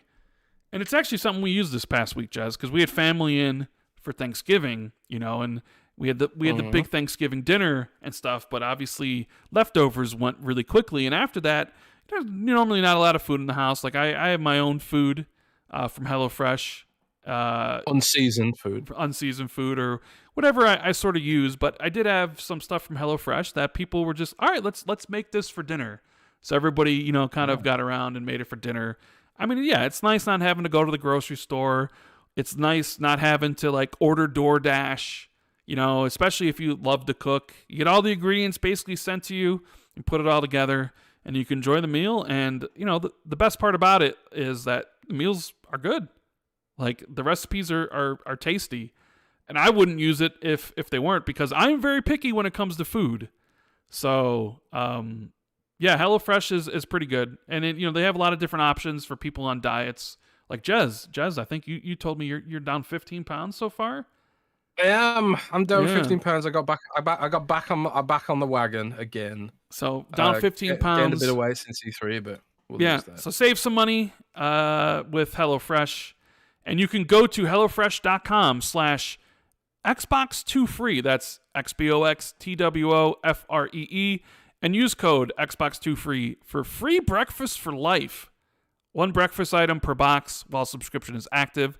That's free breakfast for life at hellofresh.com/Xbox2Free with code Xbox2Free, XBOXTWOFREE. And thank you to HelloFresh for sponsoring the episode this week. Really appreciate it. One thing that blows my mind about HelloFresh's deals is how generous they seem to be. Mm-hmm. Like, you get, like, with this subscription, you get, like, the meals you want, but also free breakfast. Hey man, breakfast is. When I wasn't eating properly, breakfast was always the meal I skipped. But now that I do this stuff, like breakfast is always something I look forward to every time I wake up. It's like, oh, it's breakfast time. Let me grab something, Yeah. But you know what? It's a really, really high value code with HelloFresh. Oh man, I wish I could take advantage of it, but I can't because I'm in Britain, and I know I'm in Germany, and I don't think they do it here, but I think they do it in Britain. But anyway, so the US market. Let's talk about the whole third party Tim Stewart, Phil Spencer brouhaha this week, shall we? That's the thing everybody wants to talk about. Your interview, right? So, okay, I guess we need to start off to set the table. We need to sort of talk about Tim Stewart, who he is and what he said, right? So Tim Stewart is... Let's recap. Tim Stewart is the Xbox CFO, corporate financial officer. And this is why some people are like, what he says goes, even though like Phil's above him. Either way. So he said some things recently that got people like basically saying Xbox is going third party, right? And he talked about a lot of stuff. He talked about AI. He talked about how Microsoft measures its success in games. Like he said something along the lines of like, yeah, we stopped reporting console sales figures because that wasn't what we determined what success was anymore. But then they don't even report anything now. So it's like, well, come on. He even said like the Game Pass. He said a lot. He said a lot of stuff that got picked apart by the press. Yeah, like I think rightfully so in a lot of cases. He said something about Xbox Game Pass Core, where he's like, oh, we just thought that paying for multiplayer was antiquated with Xbox Live Gold, so we changed it to Xbox Game Pass Core. And it's like, where you still have to pay for multiplayer. It's like, come on, man, like. Yeah. It's I don't know, whatever. But what everybody really picked up on was his comments about like ABK, PlayStation, Nintendo. He was asked basically about like what are their plans for ABK and the integration, and he said, but really at the highest level, it's leveraging what Activision is good at, which is consoles and PC and mobile. And how do we take that great DNA, make an accelerant to the IP that we have, leverage the great assets that they have and expertise that they have? And thankfully, we both talk a gaming language, and even the few months since we've been an entity, the speed of which we've integrated and the speed at which we've worked together is really impressive. But then he goes on to talk about this is where the rubber hits the road, as they say. Basically, that rubber hits the road. Yeah. I like that. He says Stewart also mentions that Activision Blizzard's games have gone from lower margin third-party entities to high margin first-party. Call of Duty on Xbox will also go from low margin to high margin, and Microsoft will be able to drive high margin sales on PlayStation and Nintendo as well. Interesting, Stewart also talked about World of Warcraft, mentioning that it has a subscription, which is a high margin business. So that brings in a high margin business into a traditionally lower margin business when you think about Xbox console and hardware, and that Microsoft is expanding its operating leverage.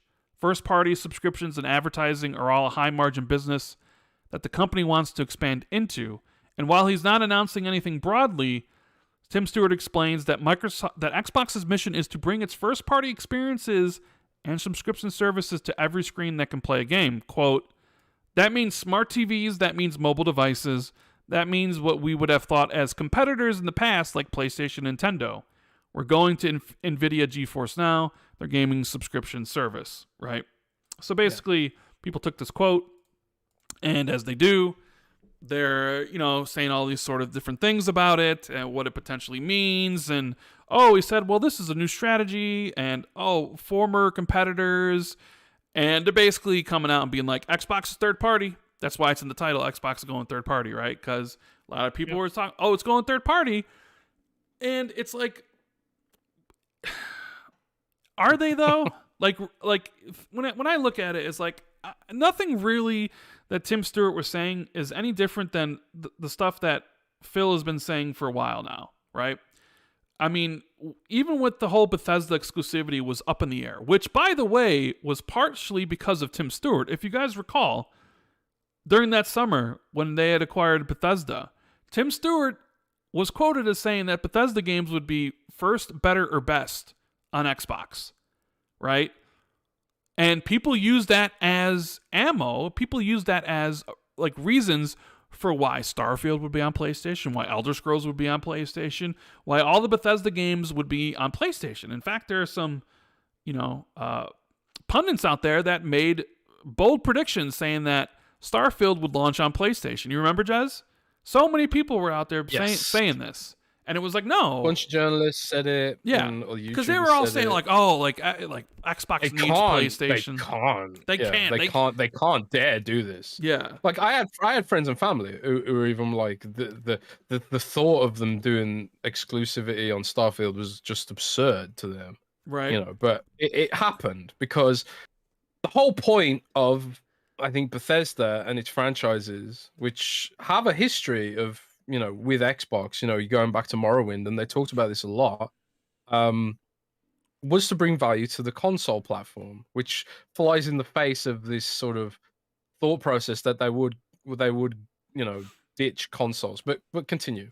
Well, and Phil, when they acquired Bethesda, said, hey, we're going to bring this game. This deal was about exclusivities, was about exclusives for customers on Xbox, and that the games would be on platforms where Game Pass exists.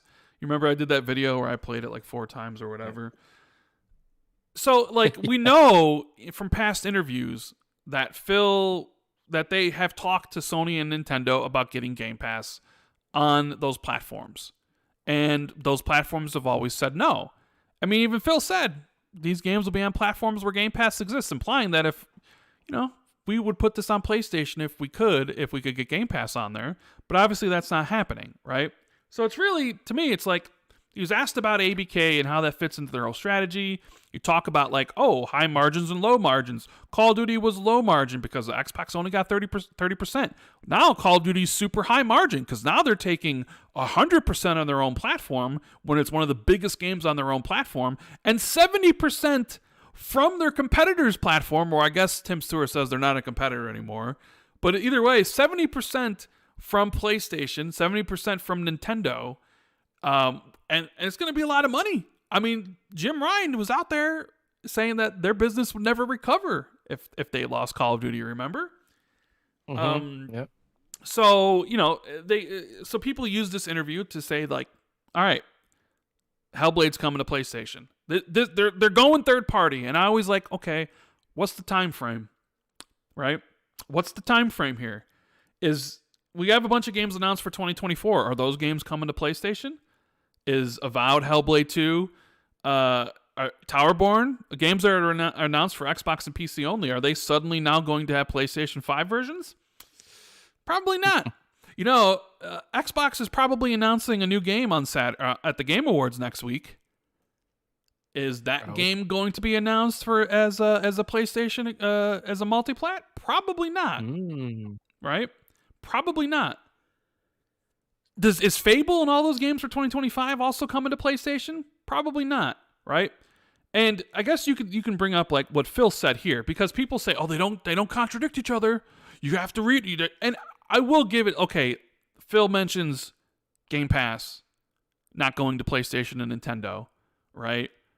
Where Tim Stewart says they want to bring their first-party experiences to all screens, which they do. They have their first-party experiences on a whole bunch of different screens. Mobile, smart TVs, all that sort of stuff, right? So he's not really saying anything different than what we already know. But what did Phil say to you when you asked him about this? Did you ask him, like, hey, are you going third-party? Are you bringing your first-party games to PlayStation? Or did you specifically ask about Game Pass? I specifically asked about Game Pass, and I suppose that's, part of my sort of, I don't know, maybe I misspoke. Maybe I should have been more explicit about, first party. But I didn't ask about first party because I wasn't sort of that privy to the narratives being put out there, for one thing.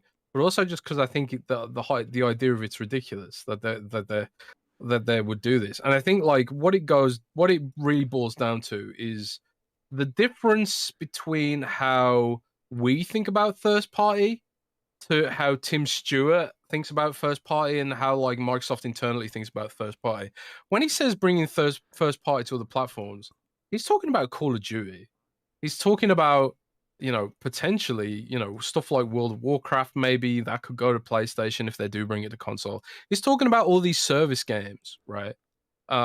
He's not necessarily talking about, Elder Scrolls or games that have potential to be higher impact as Game Pass exclusives, right?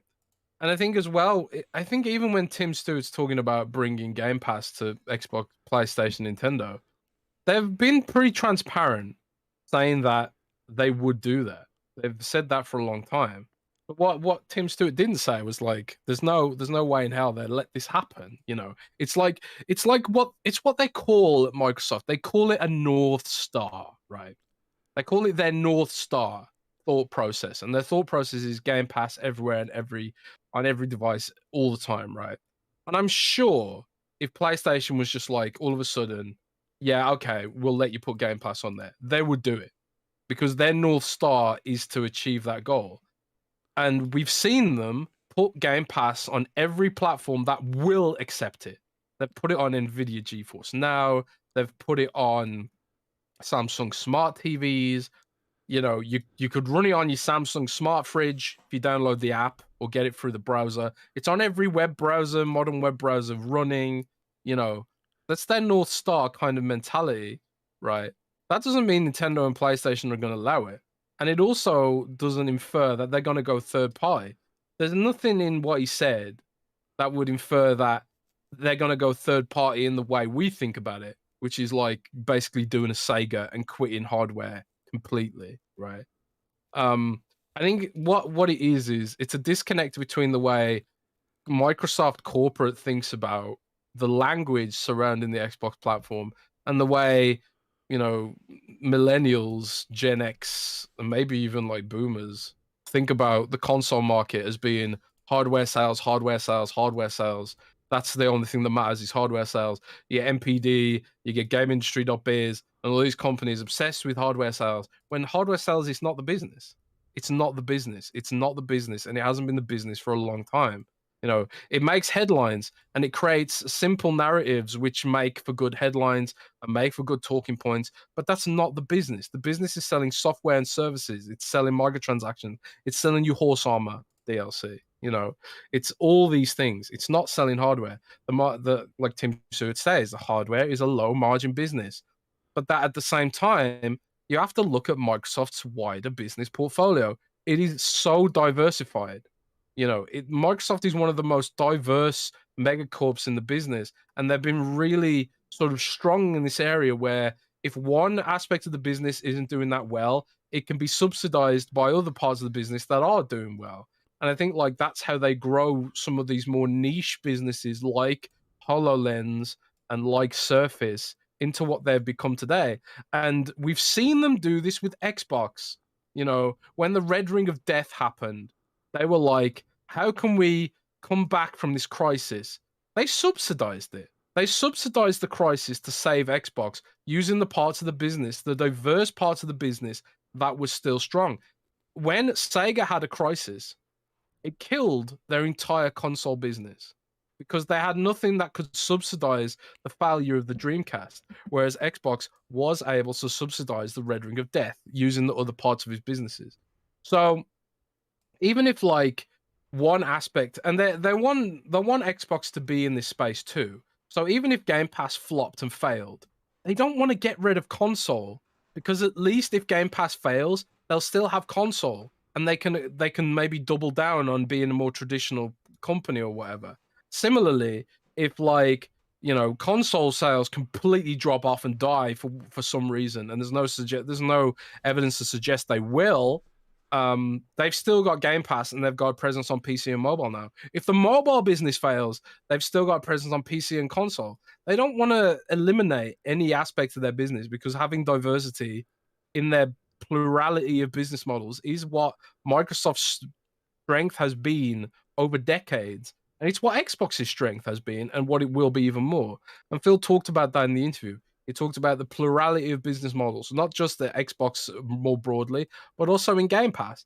If there's like a mega hit in Game Pass that brings in a lot of users to Game Pass, that's great. and maybe they'll go off and play some smaller games and discover indie studios that they never discovered before. Or maybe if like they've got a niche game like Age of Empires, or Flight Simulator potentially in some markets as a niche game, and those users come in and only play Game Pass for Age of Empires, that's a win for them. Even if like Age of Empires isn't blowing up NPD with retail box copies, it's a diversified strategy.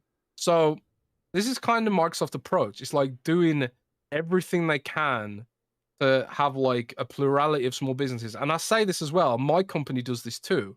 Like if you compare Future PLC, which owns Windows Central, to Ziff Davis, for example. Ziff Davis owns IGN. Ziff Davis, like the hugest part of Ziff Davis is IGN, right? IGN is absolutely massive by itself. But Future PLC, we own like so many smaller brands. We own like a huge, diverse, like smorgasbord of smaller brands. Like Windows Central is hyper niche. We own Home and Garden, that's super niche. We own Life Science, Space.com, Metal Hammer magazine. Like we've still got a magazine business. Who the hell buys magazines these days? But it's for them, it's like, well, we like our magazine customers, and even though like the younger generations aren't buying magazines, we still want to provide that service, and we can subsidize the magazine business to some degree. Not that they are, not that they need to right now, but they still do this because it's the diversification has been Future's strength, right? So it's just a different way of looking at things, and that's the difference between Microsoft's business model and some of the other more traditional gaming platforms. And I think it frightens some of the traditional commentators out there. It's also a little bit more complicated to understand. It asks users to look into it a little bit more and sort of defeat the common sense narratives of more hardware sales is better. And like we often forget, there are still millions of people playing on Xbox One. And Satya Nadella said at the last quarterlies that console engagement had gone up. So if console engagement's going up, that is ultimately where they want to be. Even if that means console engagement is people playing FIFA and Fortnite on Xbox One S, that's still their business. It's still their users. Whereas everyone else is obsessed with the next gen hardware sales because they forget that games are still launching on the last gen, and Microsoft considers that to be part of their base. So it's an interesting discussion, and I think the key takeaway and the most important thing is that Xbox is healthy, the revenue's growing, and everything's peachy and fine. And it's not like we're in dire straits. But the people who are detractors and haters and people who've got an agenda of painting Xbox as this sort of basket case that's on the way out, because for them it would be beneficial if these Xbox games did start coming. Even though they talk about how terrible Xbox games are and how bad they are, they salivate at the thought of getting Xbox games on PlayStation. Of course they do. For some reason. They all want them, bro. They all want them. They want Starfield. They want Elder Scrolls. They want Hellblade. They want Avowed. They want Perfect Dark. They want all the games. Of course they do. Yeah. It's weird because in the same breath they talk about how trash Xbox games are, while also salivating at the they also talk about how into existence. Let's talk about how irrelevant the console is, how irrelevant Xbox is in general. But they all want the games, Yeah. This is the thing, because like even when I know you didn't mention that to Phil, but even Phil's response here talks about like their commitment to the hardware platform, right? Yeah. Like because he says they've grown the hardware platform. They're hiring for the hardware platform. They're innovating for the hardware platform, and they're talking about how like they reorganized their structure of the hardware, teams to bring everything closer together. Like so, the development tools, and this is something like I was told on background that like a lot of the investment in platform this year went towards developer tools to improve the workflow for developers, right? Which is why I think like we haven't seen a lot of meaningful updates on the consumer side, because I think Series S has probably been like they're addressing feedback from developers about the Series S, I think. And we've seen like the Series S go from again being a little bit of a basket case to being hailed as the reason why Baldur's Gate was able to discover a bunch of sort of performance optimizations that may not have happened if they weren't trying to squeeze it into the Series S, you know. And I think Microsoft sort of they're realizing that about half or slightly more of our players are on Series S. We need to make sure that it's as easy as possible for developers to offer as good experience as possible on the Series S. And you know, I think maybe in the future, if they do a Series S, they might revise how much RAM they give these systems and make sure they're sort of closer in terms of general parity and focus on like the cost saving on the GPU. I think they've learned a lot from the Series S.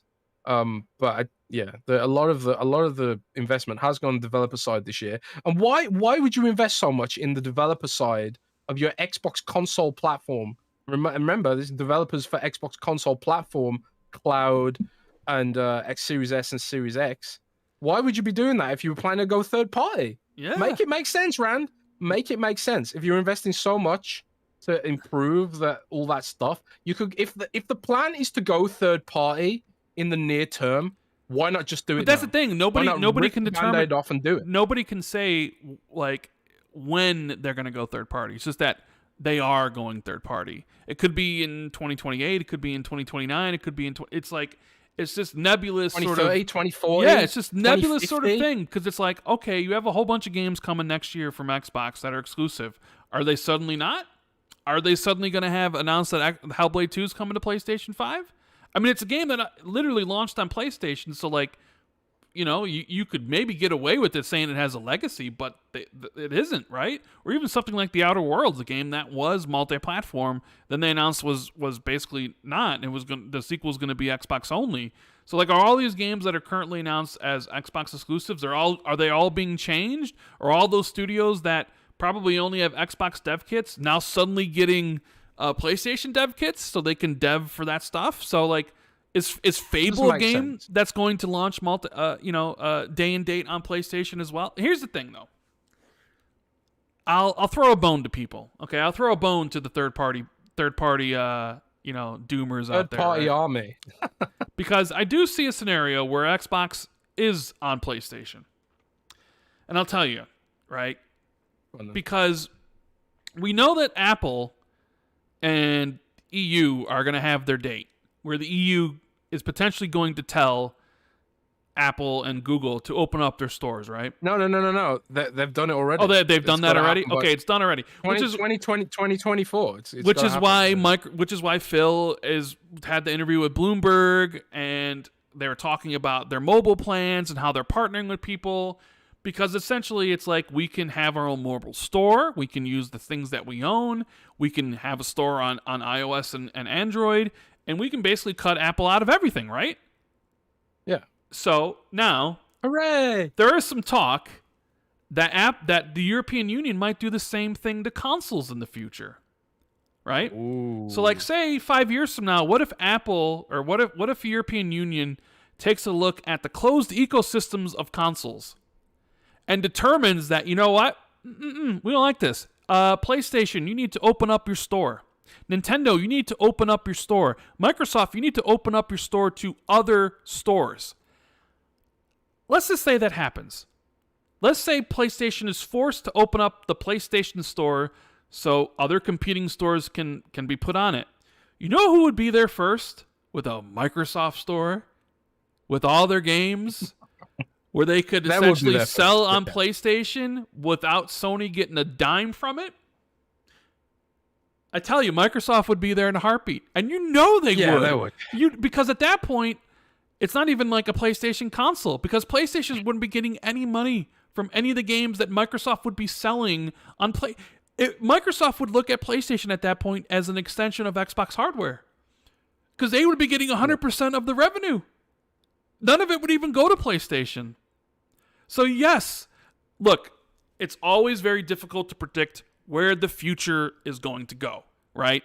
And I think that's why Phil is really careful what he says sometimes, because you never know what regulators are going to pull out of their ass. Right. And also, we know that there are going to be games that Microsoft releases that are going to be multi-platform, right?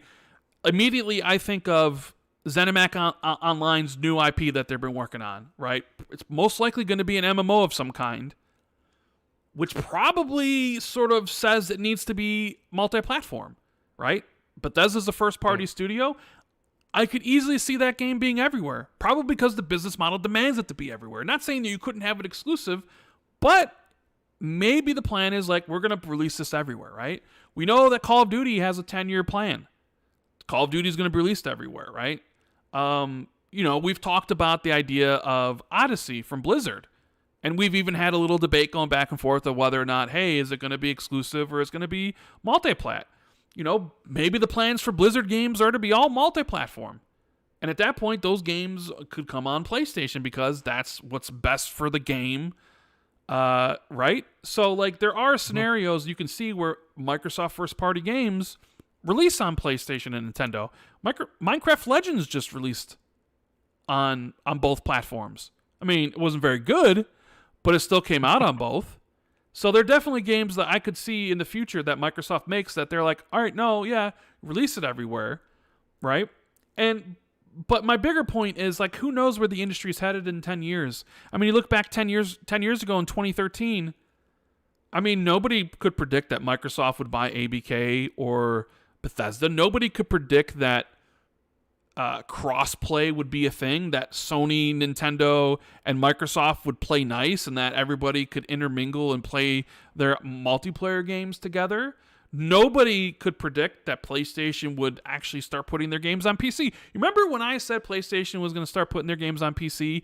And boy, did the PlayStation community, they attacked me so bad. And even though I knew it was happening, and like they all called me like names. They said Sony would never do this.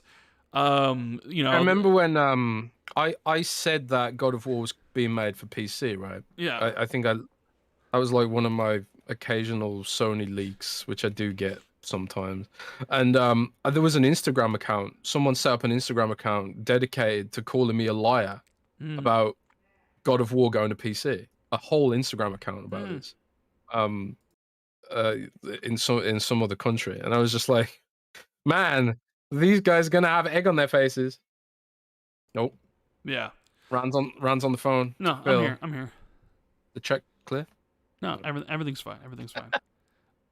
Yeah, but I'm just saying, like, it's tough to predict where things are going to be in 10 years, right? Who knows? So 2033.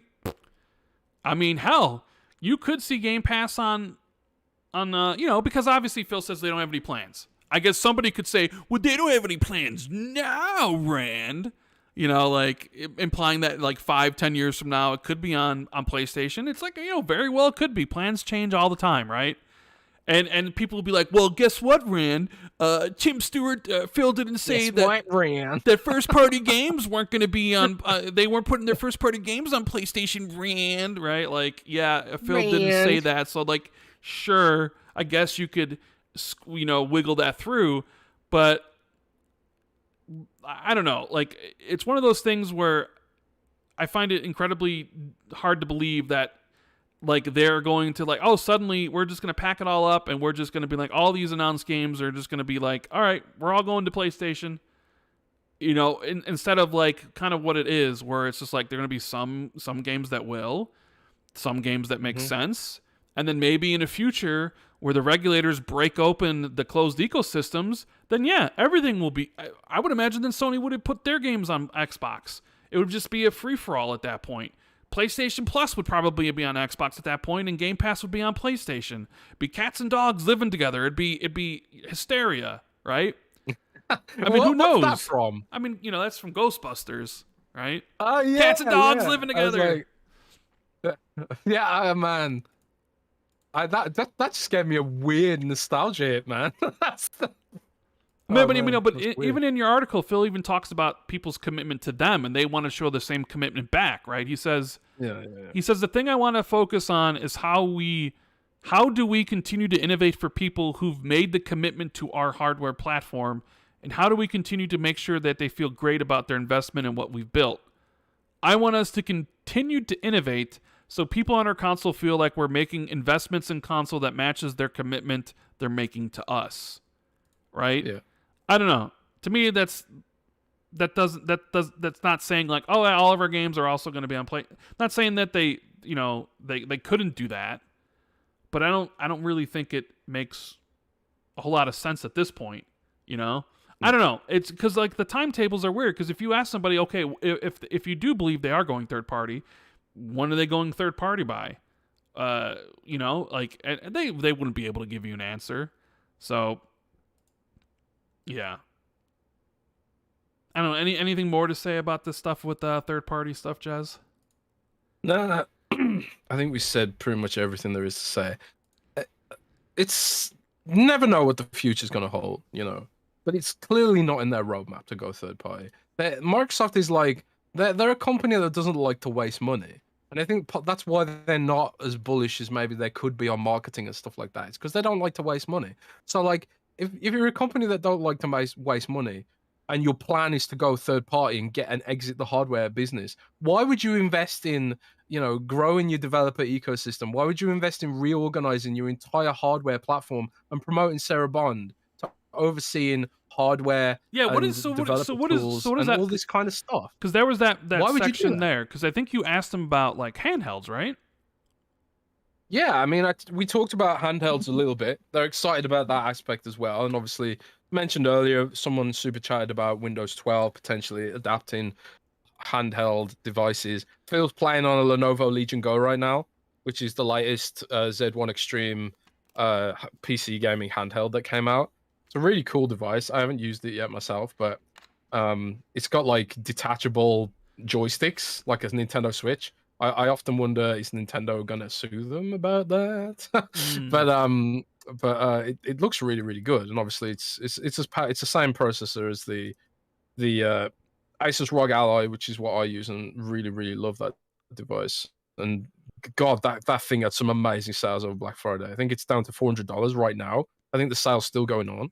So yeah, if you want an Asus ROG Ally, it's down to $400 right now, which easily makes it better than Steam Deck. Um, but but yeah, they're investing in all this stuff. But like that's PC, you know, and people aren't concerned. People aren't concerned about Microsoft investing in Windows because, of course, they're going to invest in Windows. You know, people are concerned about whether they're going to invest in console because there's always that narrative that people want to put out there that they want to exit the market. But it's like if they want to exit hardware, you know, what's your time frame on this? And if they've got a plan to do it anytime soon, why are they investing in developer tools? Why are they investing in developer platform? Why are they still building a cloud that's based on Xbox hardware? If you were gonna exit the hardware market and go third party, why would you be investing billions of dollars still right now today? They're still investing billions of dollars right now, still in this stuff. Why wouldn't you just start building it using PC stuff instead? Why wouldn't you, you know, partner with AMD and start building out your cloud-based your cloud-based streaming platform instead because you're exiting Xbox hardware, right? No, none of this stuff makes any sense, man. So the Xbox, in summary, Xbox is not exiting hardware, and it's all going to be fine. And people need to stop freaking out, including me. I don't. Yeah, you are. You're also. You're very. I'm guilty of doing. I'm guilty of. Yes, you Yeah, are. yeah, feelings-based jazz. You know, I often put together two and two and make five, and like one of the, you know, because Tom Warren and others, and you know myself, you know, I even heard that there'd been some, you know, some contractors in the cloud team hadn't had their contract renewed, and also CVP was moved off the cloud team and put into the AI team, and people were shuffled around. And also the queues were crazy over the summer with xCloud, and it really did feel like and all the language during the regulatory call battles about cloud and them saying like, oh, there's only 1,000 people using cloud in the UK and stuff like that. A lot of that language made me really believe that they're exiting cloud, you know. But then Phil comes back and is like, nope, we're doubling down on cloud. We're redeploying service now. We're growing cloud. Cloud is great, and here's all the investments that coming to cloud. We're also going to let you buy games to own in cloud. All this stuff. It's kind of like, oh well, all the assumptions I made based on half the information. Maybe they were just playing dead during the APK stuff. Yeah, I think a lot of this stuff was playing dead during the ABK stuff because what can you do when you're dealing with an irrational regulator like the CMA? What can you do? Yeah, what can you do? What can you do? But I mean, it's true. The reality of the cloud business today is that is not it's not being used by a huge amount of people. But Phil's still clearly bullish on it. I think he literally used the word bullish. So, yeah, I'm excited, man. I'm just excited in general. I want to know all the secret things they're working on. I want to just sneak into Xbox's headquarters and just look around. Just have a little peek, see what's going on under the hood. Essentially. Yeah, indeed. I want to see all this stuff. I like this here, that he says there's a roadmap of things coming, that there's a hardware roadmap and there's a service roadmap. Maybe there's even a roadmap to improve Xbox achievements, which is something I know you and many others care about. Like, look, okay. The reason Phil mentioned that, right, was because I was talking to him a little bit before in the week about platinum achievements, right?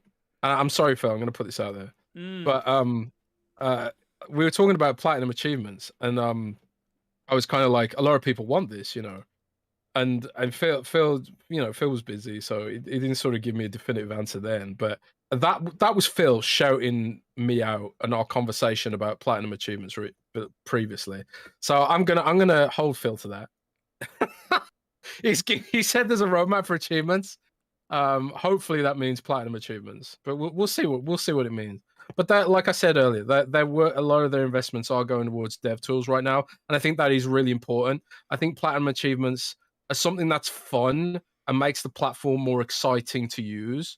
It doesn't necessarily sell systems, but it goes back to what Phil was saying about giving fans that excitement and making them feel rewarded in their investments, right? So I think platinum achievements will have their day, and there is a roadmap, like Phil said. Just need to wait and see when it comes. The obviously developer tools are really important, and they've got a finite amount of resources to put towards this stuff. I do think we'll get platinum. I'll believe it when I see it. When it comes to that, you know how long I've been hearing about that from not only from Phil but from others at Xbox since 2015. So that's why I'm putting it out there. I'm saying Phil said there's a roadmap for. I mean, he did say that, and he did say his teases usually, he doesn't say things to say things. His teases do eventually pay off down the road, but I mean, I've heard some teases of things they were planning that never came to fruition. So I'm just a little kind of like, are you really gonna do something with achievements? Because I don't think so. Well, we'll see. But he did say they don't put teases without, a reconciliation was the word he used. Yeah. Let's see what else we want to talk about here for your interview. You asked him about. Did you ask him about like your Heroes of the Storm coming back? Well, I mentioned it. But then Phil was So I did mention Heroes of the Storm, but I also talked about like what how what does it look like when you want to bring back some of these dormant franchises? And that's Banjo, when he talked about Banjo. Yeah, and he talked about Killer Instinct, and he talked about Age of Empires, and it was just like it has to make sense. But I think it's important that he also said that like that they don't want to just be like, okay, we'll take this from the team and just we'll spin up a team and just do this. It has to make sense. There has to be the right dev team behind it. There has to be the right passion, and the original developers should also be part of that conversation. I think that's a lot of what they were talking about. And he didn't mention anything about Heroes specifically. I had to get Heroes Storm. I had to get Heroes Storm mentioned. That's like a lot of those fanboys are willing Xbox to go for third party by like trying to will it into existence. I'm trying to will Heroes of the Storm getting more developers into existence. That was my selfish question, but yeah, we'll see what happens. I think Heroes of Storm would work so well on Xbox. I really do. Like, you look at how well Diablo works on Xbox when it's isometric gameplay. I think Heroes of Storm work really well. Pokemon. See, this is one Pokemon game that actually is good, and that's Pokemon Unite, which is the Pokemon MOBA, which is actually really good. And that's it's good because it's not made by Game Freak. But it proves the model. It proves that a MOBA, isometric MOBA, can work on a console, And Yeah. I would really love to see. I would love to see how the Storm on Xbox. Phil reiterated that Game Pass is financially viable. I mean, even Tim Stewart mentioned that Game Pass was a high margin business. But Phil says here, we have a service that is financially viable, meaning it makes money in Game Pass. We put a lot of money into the market, over $1 billion a year, supporting third-party games coming into Game Pass. It's funny because there's still people that obviously put out the agenda that Game Pass doesn't make anything, right? That Microsoft's burning money on that.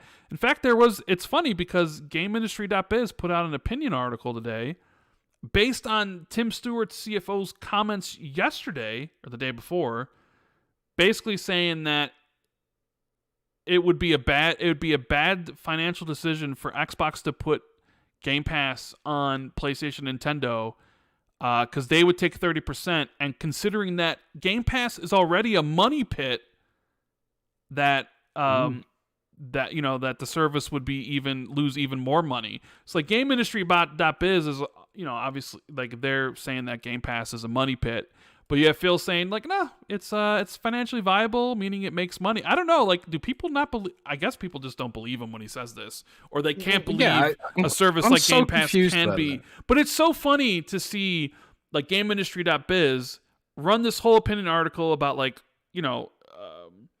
the Game Pass coming to other platforms and why it may not be the best decision, only for them to say, be like, yeah, we're not bringing it to other platforms, essentially making the opinion invalid. But then the opinion also has these weird, like, no, Game Pass is a money pit. But then here's like, Phil's like, no, it makes money. It's financially, what's going on with this? Do people in the industry just not understand the business? Or Rand. What? Could it be? Don't say it. Don't you Xbox even fucking tax? say, oh my God, you said it.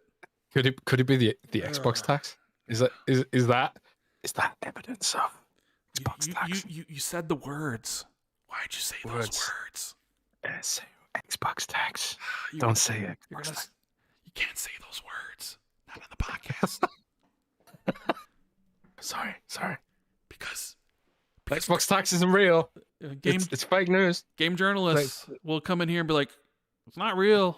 Right. Why'd you have to bring that up, Jez? God. Can we just like end the show and come back, or just edit this part out? I guess. Oh man.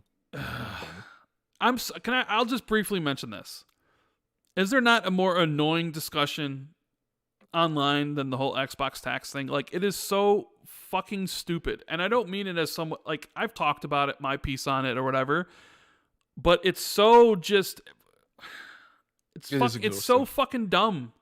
Like, I don't like, it's just, whether it exists or whether it doesn't exist, you're not changing anybody's minds about it. You're not going to prove to people that it's real, that don't believe it's real, or the people who say it's not real aren't going to prove to the people that don't. Like, it is a dumb fucking argument that only exists to boost people's engagements on Twitter or elsewhere.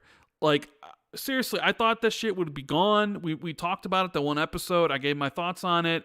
And then every single week it pops back up for whatever dumb fucking stupid reason. And I just sit there and I see this stuff cross my timeline. I'm like, why are people talking about this? What is going on? You're never going to convince anybody who doesn't believe it. And you're never, and people, I don't get it. You know what I mean? Like, I mean, whatever. I think it's just a dead end argument that, I don't know. It's stupid. At least I think it is. I think the whole discussion about it is, and like I'm someone who actually has a take on it, like who does feel that there is a tax that Xbox pays for some of this stuff. And I explained it pretty well a couple episodes ago, but like I find the whole discussion around it exhausting, essentially. Yeah, it's run its course. It's why I just joke about it now. It's whatever, man. I mean, it's funny because the discussion had kind of died down a bit, and then like, that Theresa May gif where she's kind of walking on stage. Mm-hmm. Yeah. That was Destin. Destin was like, "Yeah, here's my take on it," and then it all blew up again. Oh man, and I respect everyone's take on it. I mean, yeah, it's it's run its course, though. I do think. Yeah, I'm just bored of the conversation around it. And, like, nothing new's come out of it. It's just the same talking points over and over and over again. Ugh. Anyways, shut up! I can't believe you did this to Pop. You just derailed the whole show. I hope you're happy with yourself. What, me? I hope you're happy with yourself. Yeah. I am a little bit happy with myself. Yeah. All right. Why not? Let's talk about Xbox at the TGA'S, because Xbox sent out a email, Jez. Did you did you check this out? Did you see the email? Then I don't think so. They sent out an email where they said, turn on for the best in gaming, celebrate the best games of the year, and the big winners live at the Game Awards on December 7th, along with important announcements and other Xbox news that you don't want to miss. Ooh. So this was a couple days ago. This was on the 28th. So this happened on Tuesday. I think it was like one of those marketing emails that Xbox sends out to people who, like, you know, click on, like, yeah, send me marketing emails and such. So this got people being like, Xbox is going big, right? But Rand, I thought they were going third party. Well, okay, why go big? yeah. I mean, they're going third party. There's no exclusives. I would just love to take a bet with somebody who thinks that they're going third party. That, like, you know, because Xbox has a lot of games that are unannounced. And when you look at, so like you look at it right here, you know, they say, along with important announcements and other Xbox news that you don't want to miss. And you've said previously, hey, Xbox is showing something. Are you sticking to your guns still? That they are showing something? Yes. Yes. I'm not just sticking to my guns, and I pretty much know for a fact. And they said it themselves now, so I can say that. Okay. They said it themselves. They're showing something, so I can say. So yeah, is this something? And they're showing something cool. Ooh. Well, so it sounds. I hope it's cool. It sounds like you know what they're showing. Maybe. What do you actually know, though? I don't know. Don't know. We don't talk about that. We don't talk about those things, but we don't talk about that. The idea is this is turning into an ASMR podcast now. We're just doing so much whispering. Should we just stop podcasting and just do ASMR now? Yeah, we should. There's been a lot of speculation about what Xbox could show. I mean, we've talked about it. Like, we laid out our predictions. You know, there's been a lot of talk about Gears 6. I see a lot of people talking about Gears 6. People are really getting excited for the first look at the next Gears game. I don't know if it'll be at the TGA'S. I would say probably not. But you never know, right? I don't know how many things Xbox is showing or talking about at the Game Awards. But Gears 6 to me seems like a one more thing at a summer showcase, doesn't it? Yeah, realistically. Maybe. But you know, if there's the rumor that Special Nick put out there about the Gears Marcus Phoenix collection, right? Where they would package together Gears 1, 2, and 3 and put them on PC and release them on Xbox. Like, that'd be the perfect time to release that game on PlayStation if they're going third party. Right? Get the PlayStation fans ready to play all the Gears games with the multiplayer. So they could put Gears 6 on PlayStation day one. If they're going third party, let's do it. Do it up big. Right? Go big or go home, right? Right? Yeah. I mean, it's part of the reason why people say that the Gears franchise isn't that big on PC is because there hasn't been a lot of Gears games on PC. I think it's just, 2? I think it was like Gears 2 that came to PC, or was it Gears 1 that came to PC, and then Gears 2 didn't? True. I think it was Gears 2. But I think 1 didn't, or maybe 1 did and 2 and 3 didn't, and Judgment didn't, but 4 and 5 did, obviously. But there's a bunch of games missing from the PC side of things. So you do the Phoenix collection to get all that. But I mean, if you have plans on going third party where you're releasing your first party releases on PlayStation, what a better thing to do than release the Marcus Phoenix collection on PS5 so you can get PlayStation fans really, really excited about the Gears games. Oh, no. So Gears 6 can come. You think that's going to happen? Do you think any of the people out there saying that they're going third party are going to definitively say that this is actually happening, or are they going to scurry off like rats when the light turns on? Wow, that's That's a. You can tell that you read books because sometimes you have like these really vivid metaphors. You should. What if you wrote your own book? Yeah, I'm not really a good writer. I don't know, man. You write. I mean, you read a lot of books, so you know what makes a good story. I think you should write a book. I want to read that book, Rand book. You should do it, man. Write a book. I actually think genuinely you should write a book. No, I think I don't think people so. in chat support this. People in chat support this. I know they do. No. Everyone in chat wants to see Rand write a book. I know this. But yeah, anyway, so I derailed the whole show there. Again. Whatever they do reveal at the Game Awards, whether it's a new game or whether it's an existing game, it'd be interesting to see if it comes with a PlayStation logo next to it. Because if they're going third party, might as well start. Might as well get the ball rolling. Yeah, you know. I would bet money that the thing Xbox shows at the Game Awards is exclusive to Xbox and Windows. Oh my God, shocker! Imagine that. I mean, I know, right? But hey, if you're going third party, age, you're going third party.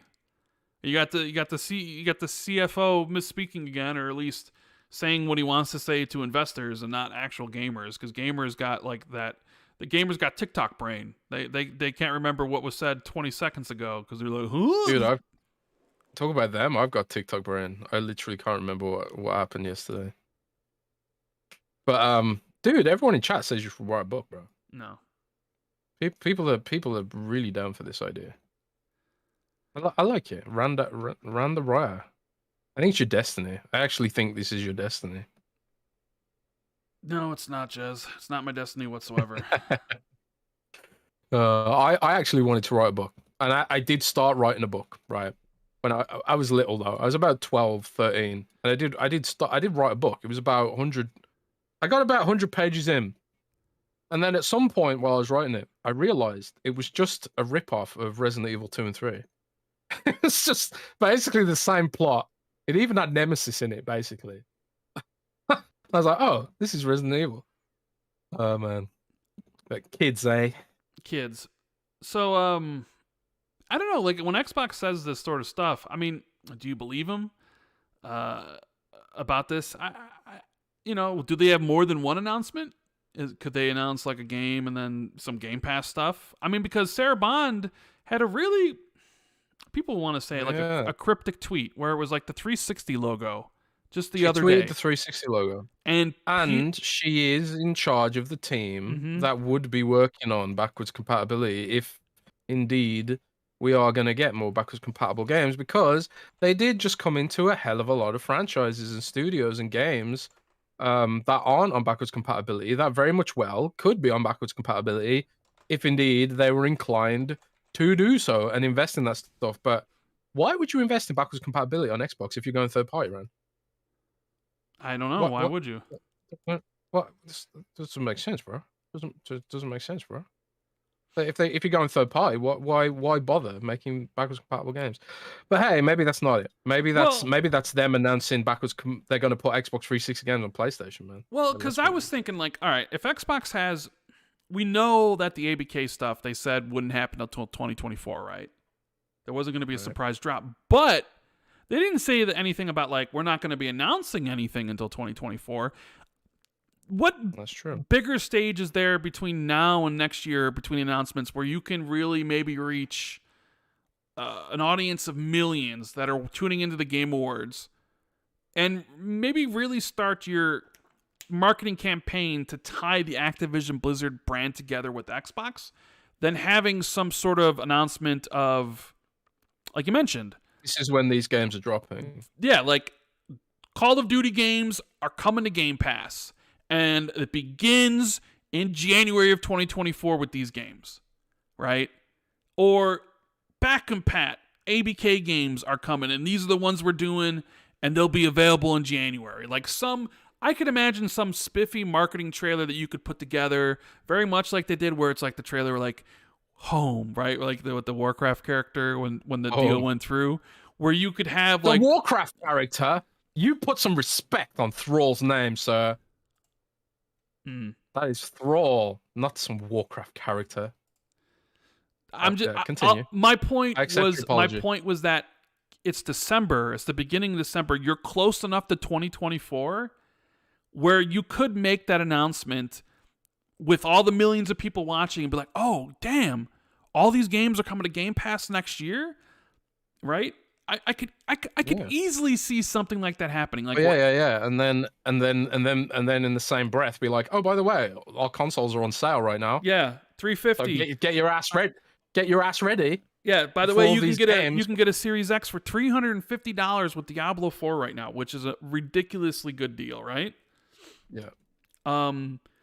So like Xbox first party game right there. I mean, we know Xbox loves to have Game Pass commercials, so I'm sure there'll be one. Maybe this will be their Game Pass. I mean, this would be the stage I would be like, all right, we got ABK stuff coming, and it's coming soon, as early as next month. Maybe it's like, maybe it could just be like, you know how they do those Idea Xbox sort of show reels. Maybe it could be like a Game Pass in 2024 show reel.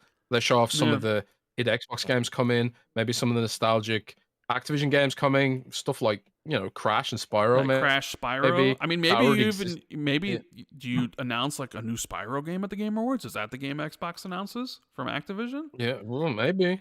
Or new Crash or something, new Tony Hawk. But it could be literally anything. It still hasn't really sunk in how much stuff Xbox has now that they could announce. They could announce literally so much stuff. So much random nostalgic stuff to generate hype for the Xbox platform, which, by the way, they're exiting because they're going third party. With the Game Awards, it's absurd how much stuff is in the pipeline and how much stuff we could see. And I think it'll be fun for people if they tune in to the Game Awards for Xbox fans. And I'm already remembering you saying that people were sharing those "don't believe his lies." Yeah, I know. Hey, don't believe his life. So I think we'll see a game. Can't win them all. So I think we'll see a game announcement. I normally would predict what it is, but I really can't now. Oh, what's that? I'm not going to. I mean, just listen back to our previous predictions, I guess. And maybe announcement about ABK in some fashion. Game Pass, I think would be big enough, and then you can go into 2024 and then kind of further expound on it. But this is going to be a huge audience watching this stuff, and I think this would be the time to be like, all right, let's do this. So I'm looking forward because that's happening on Thursday, so we have like 6 days. Really to it's Thursday? Yeah, Friday? It was Thursday because then the next day we got Xbox 2. I'll probably miss it then because I'm flying on Thursday. Where are you going? I'll probably be in bed. Wait, back to England. Are we doing Xbox 2 the next day then? What's going on? we are. Yeah, we're still doing Xbox 2, but I'm flying on Thursday. So okay. I specifically chose Thursday so it wouldn't interfere with the podcast. So good. Yeah, I'm going back to England for Christmas. Well, theoretically speaking, anyway, like the snow is so bad here right now. I'm kind of half wondering, like, will I even be able to get to the airport? But another thing that the Keeleys could do. We know that they like the Hollywood stuff is Fallout TV show trailer. Oh, yeah. I mean, did we talk about that? No, we haven't talked about it. I think we talked about it on Ultimate on Tuesday. And I know there's some people that think the trailer might be coming tomorrow, which is certainly possible. But I just say, like, Keeley loves to sort of do trailers for movie-based property or video game properties on his show. And the Fallout TV show is coming in April. And we did get to see that Vanity Fair just ran an article with some inside looks. I say, man, they nailed the aesthetic. Like the power armor looks intimidating. Like. I'm sort of I need to see the trailer first to see how it's all set up, but like this could be something big for Amazon, something big for Xbox and Bethesda. It's just kind of like, man, it's just too bad there's not another new Fallout game for another 10 years, huh? Yeah. Hey, that's not true. There's Fallout Shelter 2 might launch in the West next I mean, year. I guess like you'll be able to play the next gen updated version of Fallout 4, which will probably launch maybe around the TV show. So people that are looking for that might be like, oh, you can play this, or maybe a Fallout 3 remake happens. You know, there was that Bethesda leak for 2020 to 2025 to see if that's even real. But it's just like, man, this is the thing with Bethesda. It's like you just can't sit on something like Fallout for that long. It's like you need to spin up a new team, especially if you're making a studio. TV show. Yeah, like, and I almost feel like Starfield maybe needs like a dedicated team, because I know they said they got 250 people working on Starfield still, but how long are those 250 people going to be working on Starfield? Because are we ever going to get a Starfield 2? Probably not. But then you just look at like the time frame of these games that Bethesda's making. It's like, should they be spinning up a dedicated Fallout studio, or spinning up a dedicated Elder Scrolls video studio? You know, I think they've already got a Fallout studio in house. You think so? And it's called Obsidian. Yeah, but I mean, we don't know if remember Grubb had mentioned that Obsidian was maybe talking about doing a Fallout New Vegas 2, but now people are like, save KOTOR, give it to Obsidian, have Obsidian do the KOTOR remake. Well, okay, let me ask you this. Apparently, Saber's still on it, man. Yeah, I know. I'm just saying, hypothetically, in this situation, would you want a new Fallout game from Obsidian or the KOTOR remake from Obsidian? But you can't have both. You only get the one. Fallout. Yeah, you want the Fallout game? Honestly, Fallout. I don't think. Yeah, I'd rather have a Fallout sequel. I'd rather have new than a remake of a game I've already experienced. And, one of the best things about Knights of the Old Republic is the plot twist. I already know the plot twist.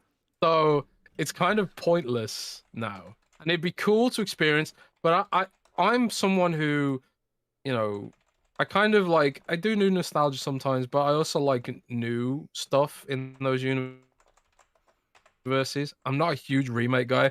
I haven't touched WoW Classic, for example. Oh shit, I've been disconnected. No, I hear you.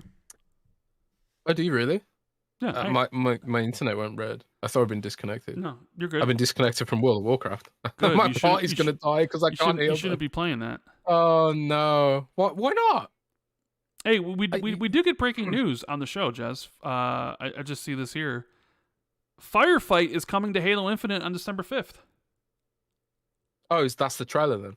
Firefight King of the Hill, repair field equipment, fire team with the custom game browser, rank quality of life improvements, stability updates on all platforms, forge updates, and more. Coming on December 5th. Awesome. So I would imagine that's what the trailer is going to be for.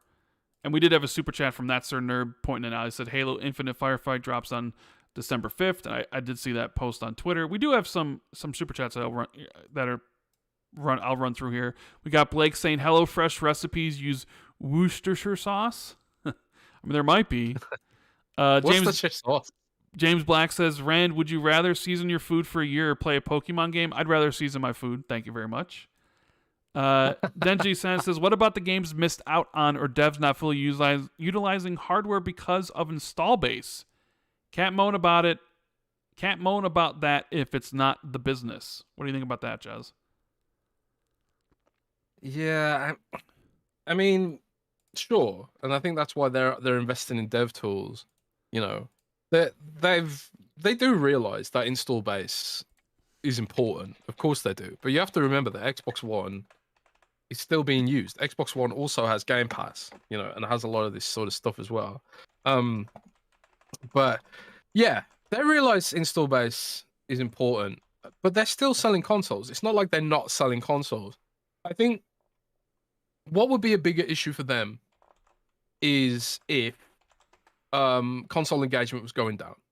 If console engagement was going down, that would mean that they're not selling enough Xbox Series S and X consoles, and Xbox One users are abandoning their digital libraries and moving to PS5. That doesn't seem to be the case right now. So I think they're happy for it to grow steadily.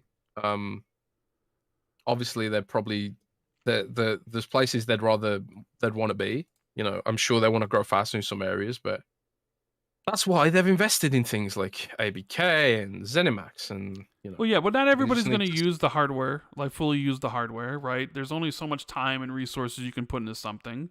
So some devs aren't going to be able to get everything out of it. So and let's be honest, like not every dev is created the same. Some devs are just better at their job than others, right?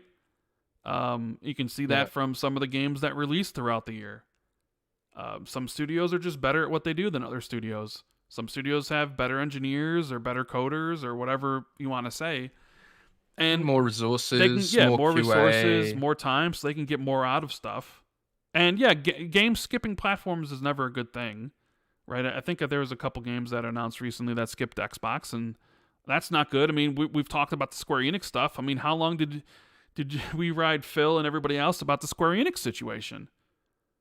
Right, about like Yeah, Final Fantasy not coming to the platform, but then like other smaller games that wouldn't, but then some would, or how Octopath Traveler 1 came to Game Pass but not PlayStation, but then Octopath Traveler 2 didn't come to Xbox but came to PlayStation and Switch.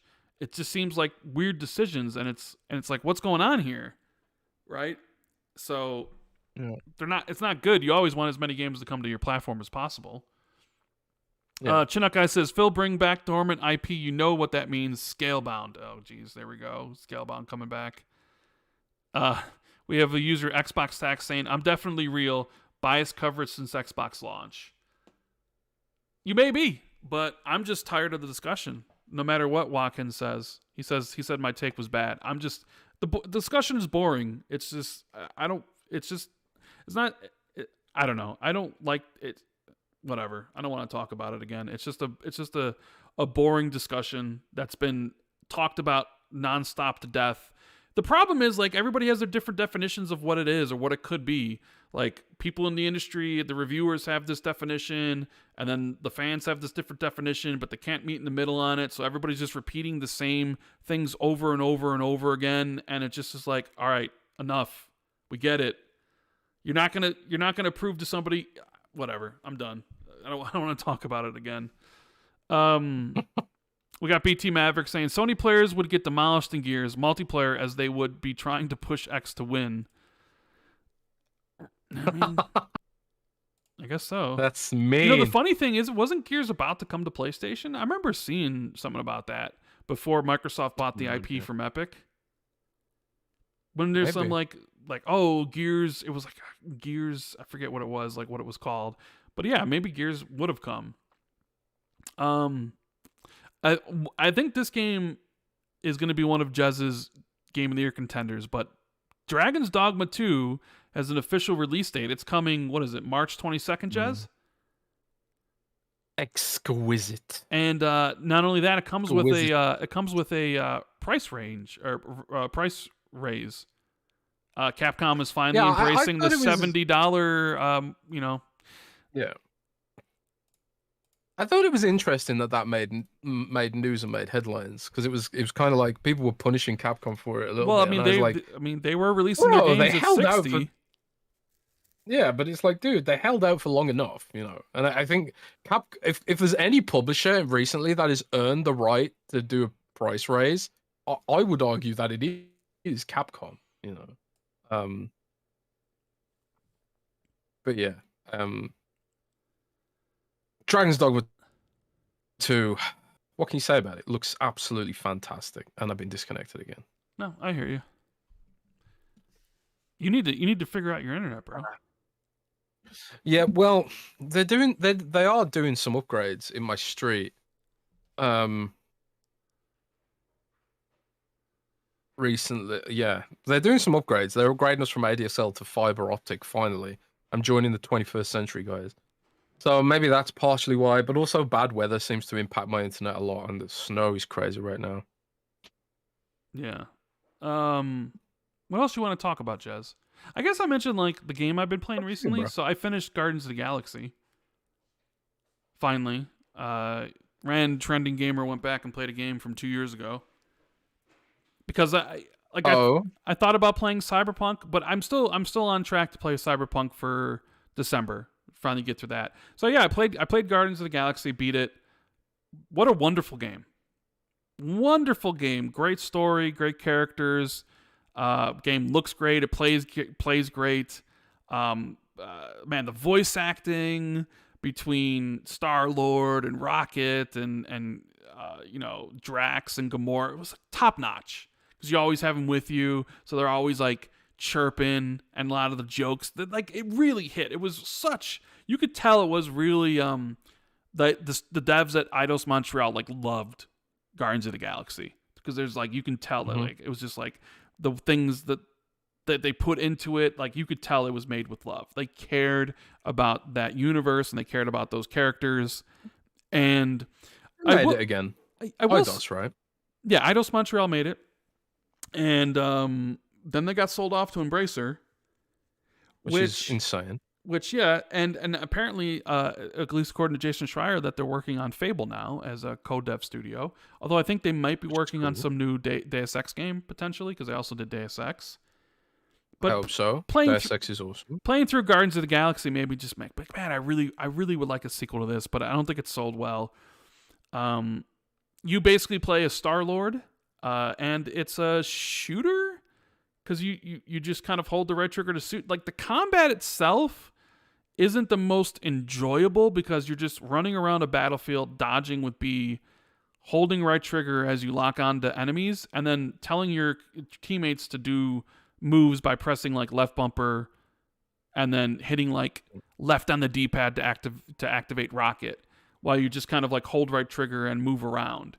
But they and I think they know that the combat was the weakest part of the game, because the game is very much like split up into sections where you're exploring and there's a lot of dialogue about what's going on, and then you'll get into a brief combat scenario and there'll be more like exploring, talking, and then more combat. I feel like they sort of knew that if you just threw people into combat right away, that maybe it would kind of they wouldn't like, maybe they would have like a different opinion about it, because towards the end of the game they really go combat heavy, and it almost gets to the point where it's just like it's too much, because the combat by itself isn't that enjoyable, because all you really are doing is just holding right trigger as you move your character around and then calling your teammates where you can. So like, I know it's what to say, like, oh, the gameplay of the game is like the lowest point of the game, but in this game it really was. Like, everything else is as top notch as you can possibly have. It's just like the character itself and what you can do with Star-Lord, there isn't much there. He's a human. He's got like boots, so you can boost around the battlefield and double jump, but you're just really holding a trigger to shoot and just hoping the enemy dies before it attacks you. You could dodge and then calling your teammate. And they do, like I said, they make sure that you don't really go through a lot of extended combat scenarios in the beginning of the game.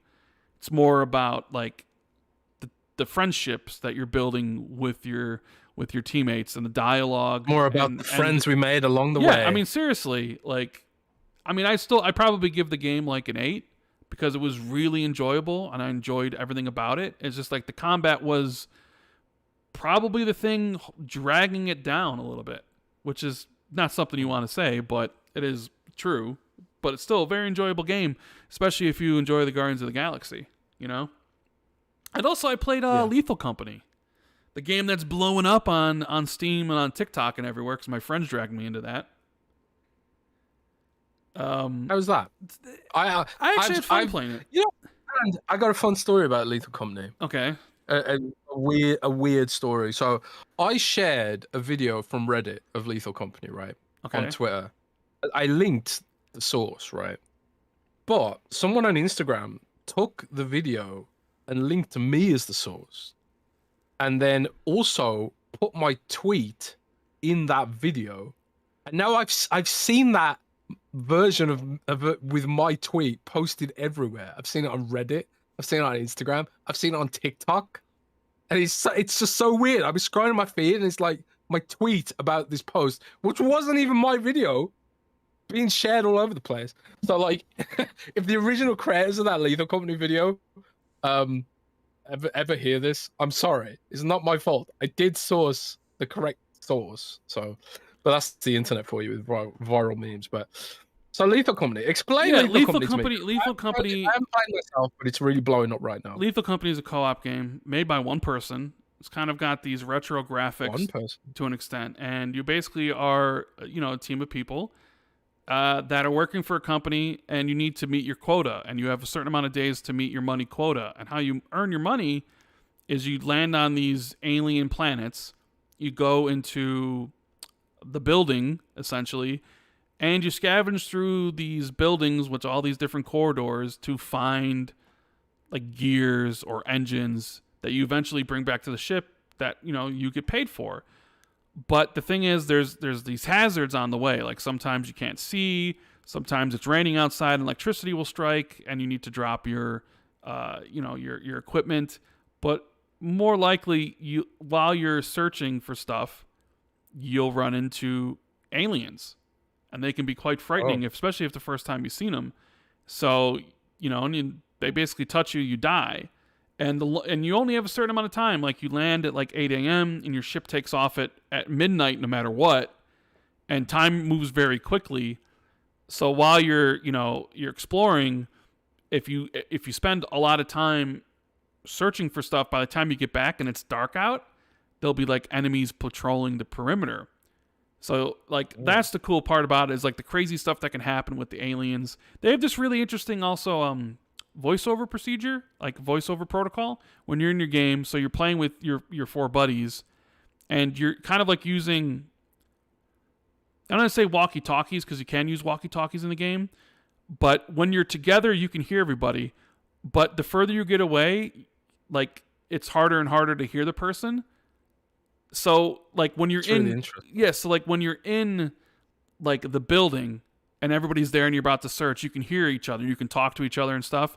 But if you went left and I went right, your voice would start getting like, less and less, and then I wouldn't be able to hear you. And then I'm stuck by myself in this dark ass corridor. Hopefully I have a flashlight so I can see, but I can't hear anything. But then maybe I hear a monster, or maybe I hear my buddy in the distance talking, right? And then you can buy like tools with the money that you earn, where you can have a walkie-talkie, so you can like talk to people that like you would actually use like a real walkie-talkie. You press like right trigger to talk into it, let go, and then you can hear the person talk back. I think that really does a lot for the atmosphere of the game, where you need to stick by close to one another so you can talk, and if you get further apart, you can't hear each other. I don't know. I played it for like 6 hours, and it's made by one person, so it's impressive. But honestly, I think I've seen all that you can see in the game. I've seen all the monsters and the crazy stuff that could go on with it. We had a lot of laughs, dying and playing the game, but I think I don't know if I'll ever play the game again. Maybe once it comes out of early access and there's more content, because we've already gone through all the content, and it's kind of like, all right, I've seen everything that you can do. But for those 6 hours, I had an enjoyable time. It was fun. And I don't really play games on PC kind of, that much, so. Yeah. That's the central criticism I've heard of the game, that it's sort of like the content's a bit thin, but it is in early access. It's one developer, and it sounds like this is kind of like a really great preview of the concept and where it could go. And it's kind of, it's like Sea of Thievesy in a way, where it's like the progression revolves around tools you get and emergent fun and stuff like that. But even with like a large team backing it, like a Sea of Thieves, like getting the content out to sort of keep people's attention seems to be like hinges on whether those kind of games live or die. So we're interested to see what they can pull off with one developer. Hopefully they're gonna expand the team, or maybe even a publisher comes on board and just gives him a bunch of money. But that's the weird thing about game development. It's like transforming from being a creator into making a business can be tough. I mean, we've kind of had a little bit of that with Xbox 2, right? Mm-hmm. So yeah, that's a really cool game, but it also exemplifies some of the stuff Xbox was saying in its regulatory hearings, where it's like, you never know in gaming where the next big hit's going to come from. It's not like the music business a lot of the time, where it's really difficult for a newcomer to really make it in that business without having a publisher marketing your stuff. It's not like that.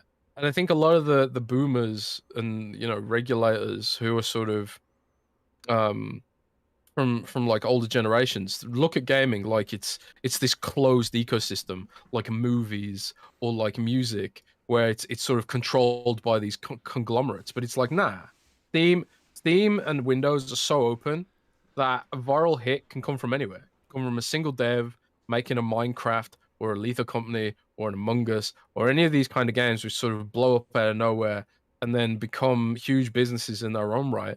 Like Among Us is still trucking along. They're doing this big collaboration with Undertale and all this kind of stuff recently. I always get Among Us content in my feeds for some reason, even now, So yeah, I love gaming for how vibrant it can be with some of this stuff.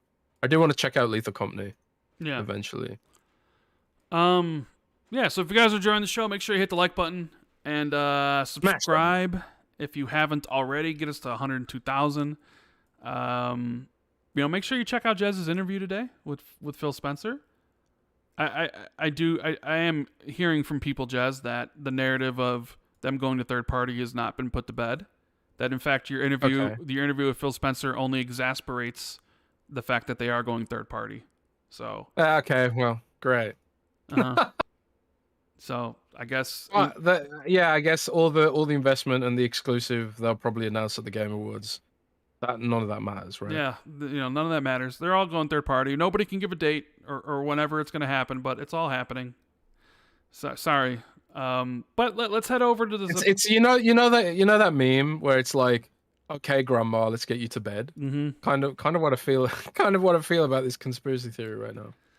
So let's talk about any day now. Xbox will go third party any day now. Any day. It'll be Fable and Avowed. Oh well, Perfect Dark's next. Oh, I'm sure it'll be this game, but maybe it'll be that game. And then maybe they start putting their games on it when the regulatory body opens up PlayStation Store. They're like, I was right. They did it. I told you we're gonna do it. I was right. I remember the same people out there being like, the deal's going to get blocked. The CMA will never pass this deal. And then the CMA actually does. And it's, oh, you were wrong, huh? That sucks for you. Anyways, we got the Patreon questions here. We got Logan Meyer.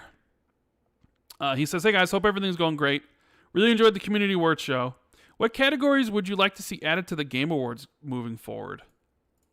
I think if new IP is probably paramount, because people complain about not getting enough new IP coverage or whatever, and the journalists complain about that, and then they don't nominate any new IPs. It's just the most popular stuff. And the Game Awards is a popularity contest. That's all it is, right?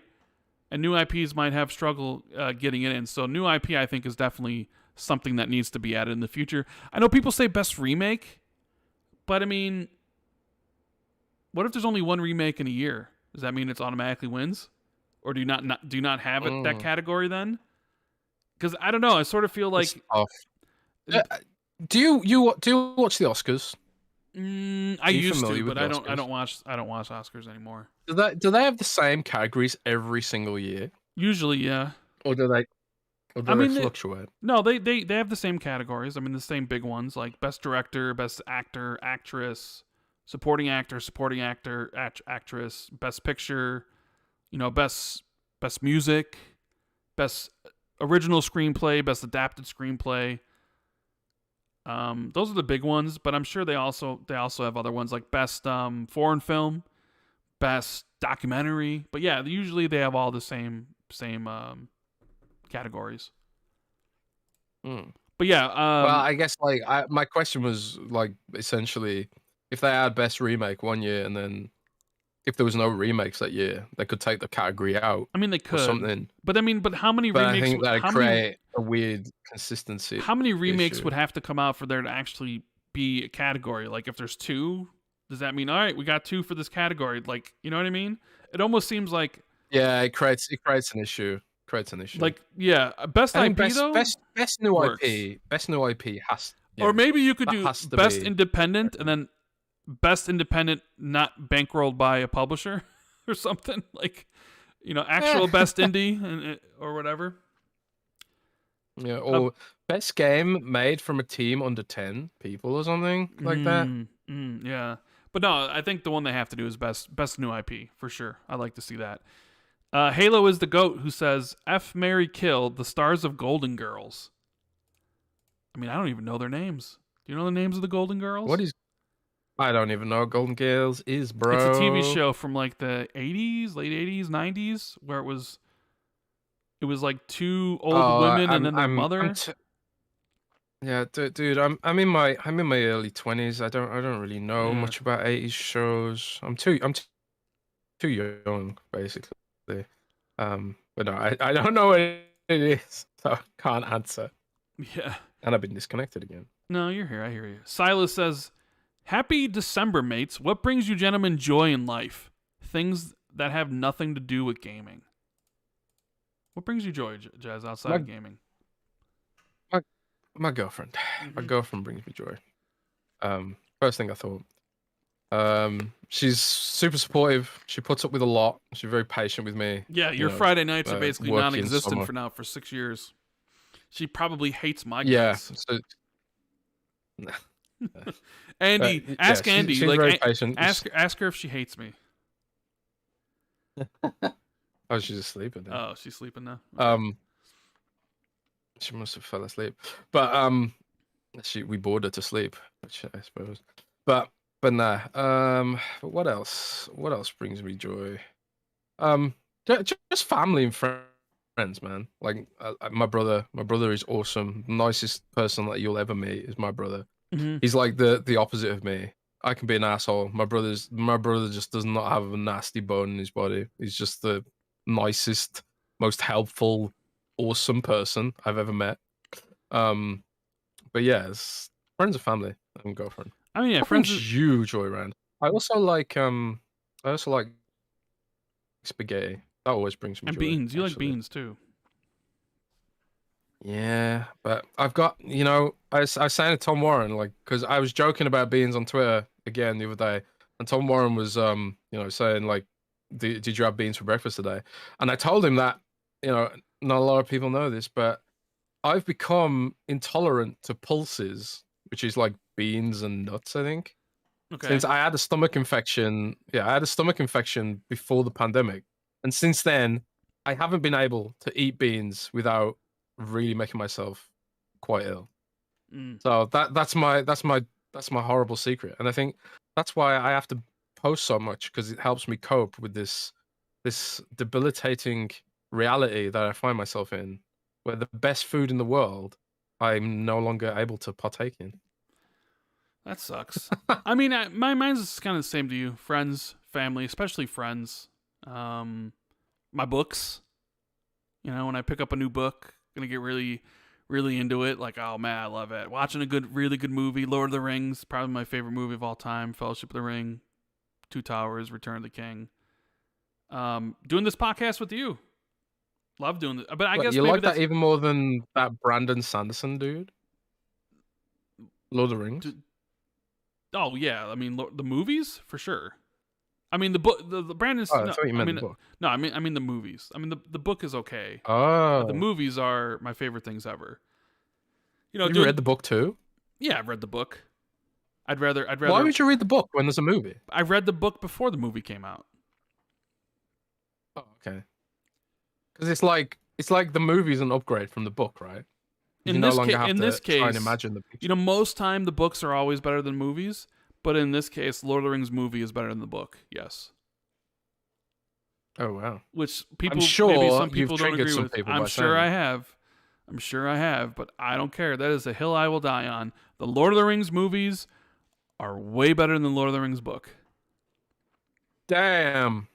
But I also Rand with the heat. I'm interested what chat thinks about this. If chat has read Lord of the Rings, but I also mean this. I would never. I saw how thick that book was, and I was like, nope, never read that. But also, this podcast brings me joy. Hanging with you every single Friday, hanging with the Xbox community. But I guess that's gaming related, so maybe that doesn't count. Yeah, that's why I didn't include that. That's gaming related, kind of. We got Wolfgang KPZ saying, "Hey, Rand and Jez, What subject profession you don't know much about on a technical level but fascinates you? Anything you read a lot on, even though it has little to do with the work you do. It may not That's be. a really cool question. I immediately thought of something because I watch a lot of YouTube shorts about it or whatever. But I am fascinated with like the universe. Like I'll watch like a bunch of like Neil deGrasse Tyson stuff about like the universe and how it works and how it operates, and I just find that so infinitely fascinating about like all that stuff that I love it. You know, I love reading science fiction that has like big ideas. But yeah, that is something that it really interests me. Is like the universe and that was all that stuff. That was literally the first thing I thought too.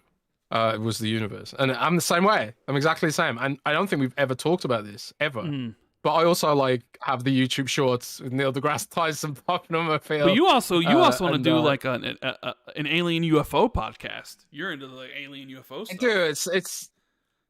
It's one of my sort of mini project ideas is to make like a UFO paranormal mystery podcast some point, maybe someday. It's kind of like what time do I possibly have to make this happen, right?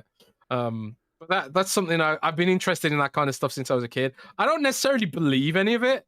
I don't believe we've been visited by aliens. I don't believe in ghosts. I don't believe any of this stuff. I just really like the story, and I really like to tease myself with the possibility that it could maybe be true, and like trying to hunt down these sort of plausible accounts and these kind of like, you know, the UFO footage that genuinely can't be explained in any way, like trying to find that holy grail, right? And they are super rare, and you know, most UFO videos and footage just ain't realistic. So I don't necessarily believe in that stuff, but I just think it's such a cool topic. It's a fun kind of topic. I love unsolved mysteries on Netflix too, even though like that's a lot, most of that's like true crime, and it's just often really depressing. But there's like some episodes which are sort of more paranormal and that kind of stuff. I've loved that stuff since I was a little kid. Absolutely loved it. But yeah, that's for me. Yeah. We have Billy the Brewer says, let's hear your hottest speculative takes on what Xbox will show at the Game Awards. What has a snowball's chance in hell being shown, but would be amazing if shown? I suppose like beyond. I mean, I know about one thing. So let's just imagine. It's tough to speculate when you know, right, Jez? Yeah. So beyond the stuff we potentially know, I suppose like one thing. Well, see, this is hard because like if I say this is what I expect, this is what I'd like to see, and then like I say some stuff that could mean that it might not be there if I'm saying that I know what will be there. So it's kind of tough.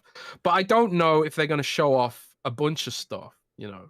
So I suppose like going beyond just simply cool games we could see. I'd like to see Xbox go hard. I'd like to see some platform stuff. We talked about it earlier. Maybe backwards compatibility. You know, we had Sarah Bond teasing the Xbox 360 logo, which kind of hints at backwards compatibility. I don't know if that's what they're going to show, but I'd love to see it. I'd love to see something nostalgic, maybe something new. I mean, people are talking about Gears. I will say that the thing that I've heard about is not Gears, but I'd love it if Gears was there, because obviously I'm a Gears fan. I'm sort of, the longer we go without knowing what the hell's going on with Gears, the more intrigued I am. Like, it's like, where is Gears? What is the coalition up to? They've been so quiet, uncharacteristically, since Microsoft acquired the studio. They've been really, really quiet, and it's like it's almost uncharacteristic, you know. And that kind of makes me more excited. It's like they must be like working on something really big. It must be a big deal. You know, they must be working on getting to the next level, and sort of, you know, because I've always thought the coalition had this potential to be the studio that makes the photorealistic, story-driven action games that sort of, you know, people often criticize Xbox for not having enough of. And I've kind of felt Gears has always almost been there. always almost been there. They have the graphics. I do think they have the story and the characters. I just think like the breadth of the games needs to grow. You know, the scope needs to grow. So I'm hopeful for that too for the next Gears. And if that's at the Game Awards, I'm all about that. That'd be awesome. You know, but who knows what will actually be shown off beyond the thing that I've heard. You know, the thing I've heard about might not even be true. Maybe it's completely incorrect. But yeah, I think it will be a good show, and I'm looking forward to it. Big week next week. Grand Theft Auto 6 trailer, and the Keeleys on that Thursday. So you got Tuesday and then Thursday, plus Halo's dropping their Battle Royale on Monday. Or not Battle Royale, their Firefight on Monday. Big week next week. Big week. Nintendo Don the Otaku says in Super Chat, Lord of the Rings trilogy is overrated, boring ass mid. Wow. I mean, it's one thing for you being a Nintendo fan. Now you're attacking Lord of the Rings trilogy, the movies? I almost want nothing to do with you now. Like, seriously. You know, I will say this, Ren. Now you're attacking me personally. I feel personally attacked. When I was a kid, Ren, Lord of the Rings and The Matrix were kind of launching in a similar time frame, right? Mm-hmm. At the time, and kids at school would be like, I suppose you were in your late 30s or early 40s when I was a kid at school, of course. But kids at school, they would debate which is better, the Matrix trilogy or Lord of the Rings trilogy. I mean, it's not even a debate. The only really good Matrix movie is the first movie. No, this is false, you see, because I was dying on the hill that the Matrix trilogy and the Matrix trilogy is better than Lord of the Rings, and honestly, I was still dying that hill. You're nuts. You're crazy. I'm not nuts. It's one good movie and two mediocre ones. Yes, it is. And I'll say this as well. The movies get better. The first one's okay. No. Second one's great. Third one is incredible. You're wrong. The first movie. No. Look, The Matrix 1 is a masterpiece. Right? A complete masterpiece. It's all right. The Matrix. I've never been more disappointed in a movie in my life than I was with Matrix Reloaded and Matrix Revolution. One of my favorite moments in all of movie history is when Morpheus cuts the SUV with that samurai sword.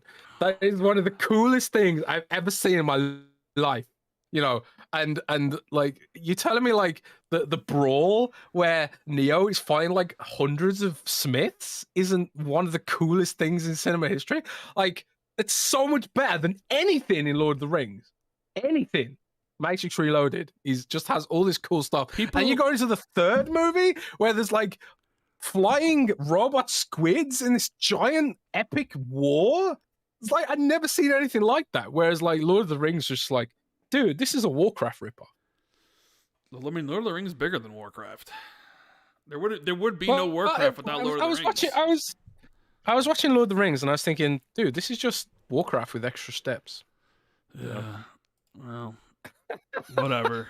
Matrix is just amazing. I mean, I'll give you Matrix 1 being a masterpiece of a movie, but the other ones, the other ones are not very good. Everyone's saying it's an awful take, but what? It is an awful take. It is an awful take. It's not, man. Man, I really hated in Return of the King, right? Where like they've got this epic battle going on, and it's like really desperate and stuff, and then the Deus Ex Machina ghosts just come out of nowhere and win the war. Yeah, that was so lame. I mean, sure, yeah, that was so lame, bro. That was so lame. But Neo sacrifices himself to save humanity. What did that Aragorn dude do? He sacrificed nothing. He was lame, bro. Neo is way cooler than Aragorn. But that was just to win the battle. E ranks in chat. But that was one person in chat supports me. E ranks. Jez is right. Y'all can't handle the truth. See, Rand. I'm sorry. But even it doesn't matter. So they won the battle of that battle, but they still had to go to war against Sauron, and they were completely outnumbered. They were going to lose that. But good old Frodo. Well, Frodo was good old Gollum, I guess, because Frodo claimed the ring. But just because they won that battle with the Deus Machina, they didn't win the whole thing. They still had to go to Mordor to try to win, and they were going to lose. And Frodo was just constantly moaning and complaining. Oh my god! And it's like, dude, Frodo, what's the big deal? You're going on a nice picturesque hike through like gorgeous New Zealand landscapes, and you're just complaining the whole time. He's like an awful travel buddy to Samwise.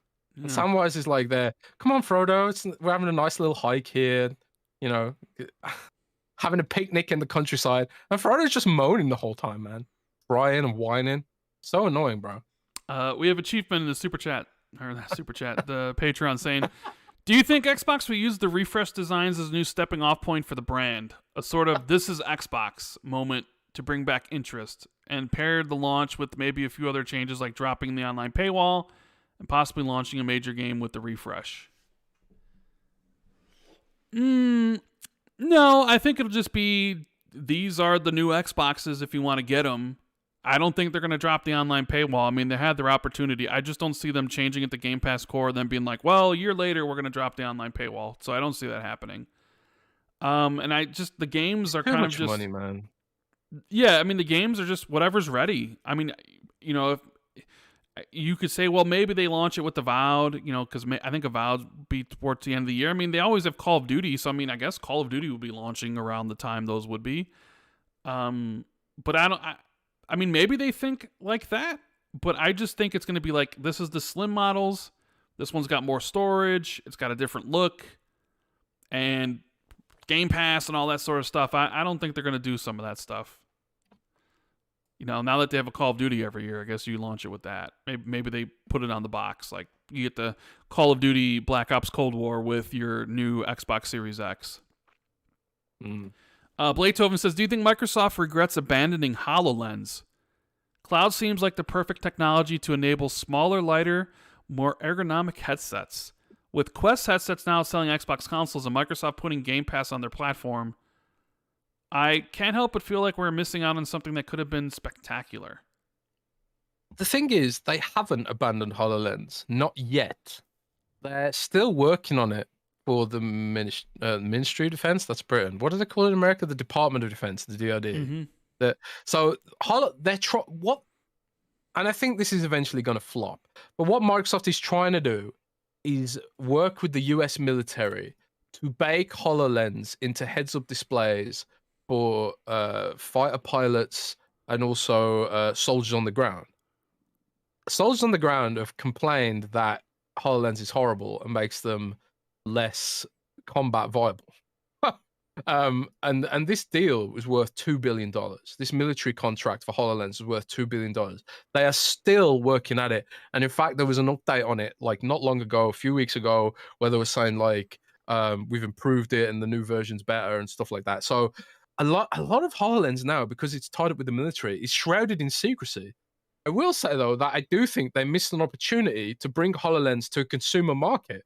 But there are other players that are sort of doing in this space what HoloLens could have done. And one of them is Xreal. And Xreal, which I've used personally, I need to get prescription lenses for them because all this stuff needs a prescription lens if you're nearsighted. But what basically functions as a HDMI monitor that you can blow up to a huge size in your peripheral vision, you know, or not your peripheral vision, just in your vision.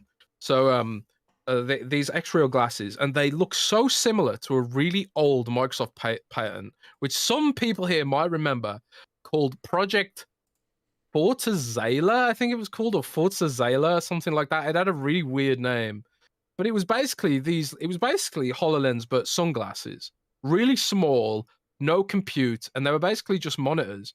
Although the Xreals do have some compute, they've got like a spatial awareness beacon you can put in your room. But these devices do exist, and I think like they're really cool, and they will have a role to play. I really I'm gonna get prescription lenses for Xreal and then plug it into my Asus ROG Ally. We do have some articles about Xreal up on Windows Central. And the guy who runs Xreal's marketing also used to work at Xbox. So yeah. I would not be surprised if there is some kind of link up with Xreal in the future for gaming. They're obviously being used a lot for gaming as well. They work with the Steam Deck, they work with the ROG Ally, they work with any laptop or any HDMI device because they have like mini HDMI in. And they just look like regular sunglasses. They look so cool. for that kind of device, you know. So yeah, but I do think Microsoft missed out on opportunity there, and that's the story of Microsoft hardware. There's a lot of missed opportunities in that business. Look at Windows Phone. I mean, I never. You know, Rand. What? Just quickly, I really wanted to get in Windows Phone into my interview with Phil. I really I bet you wanted did. to somehow bring it up, but yeah. No, I never had any interest in HoloLens. So yeah, I don't feel like I'm missing out on anything spectacular. But that's just me. K-Track says, have you guys ever felt like your opinion on whether a have you guys ever felt like your opinion on a game, whether it is released or in development, is affected by public opinion? Suicide Squad is a good example. Public opinion is negative, but I prefer not to live inside that bubble. In Cyberpunk at launch, I was completely disconnected and immersed, completely unaware of the backlash. Do you think a public opinion is important? Should it have an effect on how you feel about a game? I will say, like, sorry if you want to. No, I was going to say, personally, doesn't affect how I feel about a game. Because I remember the public opinion around Gotham Knights was very negative. And I actually really liked that game. I don't try to let anybody's outside opinions of something affect how I view something. Whether it's a book, whether it's a video game, whether it's a movie. Like, I will watch it for myself. I will play it for myself. I will read it for myself and judge. Because I've read books where people are like, this is the greatest thing ever. And I've read it and I was like, that's good, but it's not that good. Right? So I try not to let that affect about whether or not I want to play something. Yeah, I mean, what do you think, Jez? I mean, I immediately thought, like, it's something I've learned over time to not. Sorry, drop something.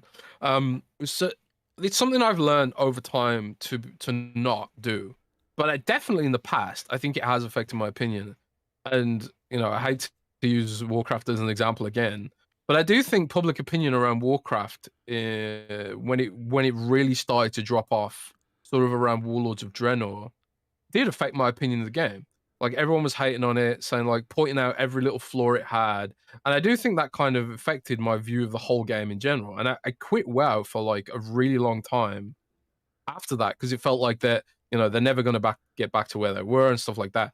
And it's funny, how history kind of revises itself sometimes, because since I stopped doing that, like I came back to WoW after Legion and just kind of like, I stopped letting other people's opinions affect me in any capacity. They didn't always affect me much, but I think that's at least one instance where it did. And I remember like taking so much flack for giving Quantum Break a positive review, whereas lots of other people didn't. And I think like when you are reviewing games and you're scoring them, you can't like let other people's opinions affect your opinion, because then you won't give an honest opinion. And people know when you're not being honest, right? People are smart, and if you're just sort of pandering or whatever, and they'll know. And I think like as well, it's not useful for developers if you don't call them out on things you didn't enjoy or things that were an issue or things that were not good. And with Quantum Break, I gave a really positive review because I really enjoyed it. And yeah, while the scope of the combat wasn't that impressive and the progression systems were kind of lame, I just loved like the cinematics, and the combat felt great, even though like it didn't have some of the powers didn't sort of develop as much as I would have liked them to have maybe. Overall, I really loved the story, the characters. I even liked the TV show stuff. But at the time it was really maligned, and since then we've started seeing articles coming out from some people being like, oh, by the way, if you liked Alan Wake 2, go and try Quantum Break because it was actually really good, but no one gave it fair dues because everyone was mad at Xbox One. And it's just kind of like that's an example of like, when of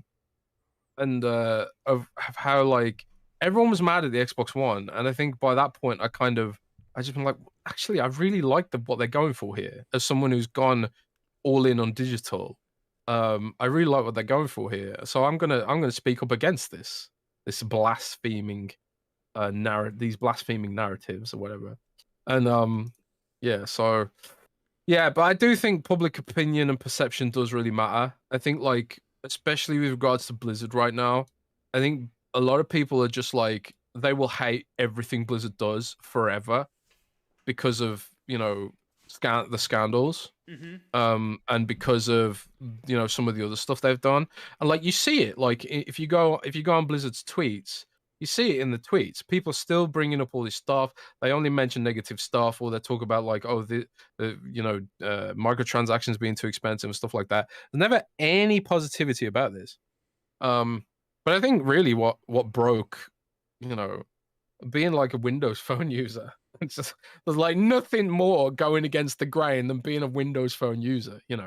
When like every single press outlet was saying Windows Phone bad, Windows Phone bad. I was like, no, I like Windows Phone, and I'm gonna will it back. I'm gonna will it to continue existing. Didn't get what I wanted, but yeah. But I do think it matters, and I think developers would agree, and publishers and marketers, that the wider public perception really does matter to proliferation. But I think like you can turn that kind of stuff around.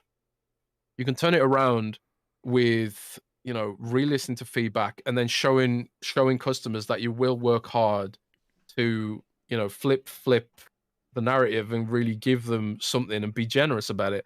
And I think Cyberpunk is a really great example of this. Cyberpunk 2077 was not what a lot of people wanted from that game. And they've even now, like, they just announced, which we didn't talk about too much on the show this week, but they just announced that the Metro system, which was cut from the game and that they were heavily criticized for cutting, is now coming back in a free update.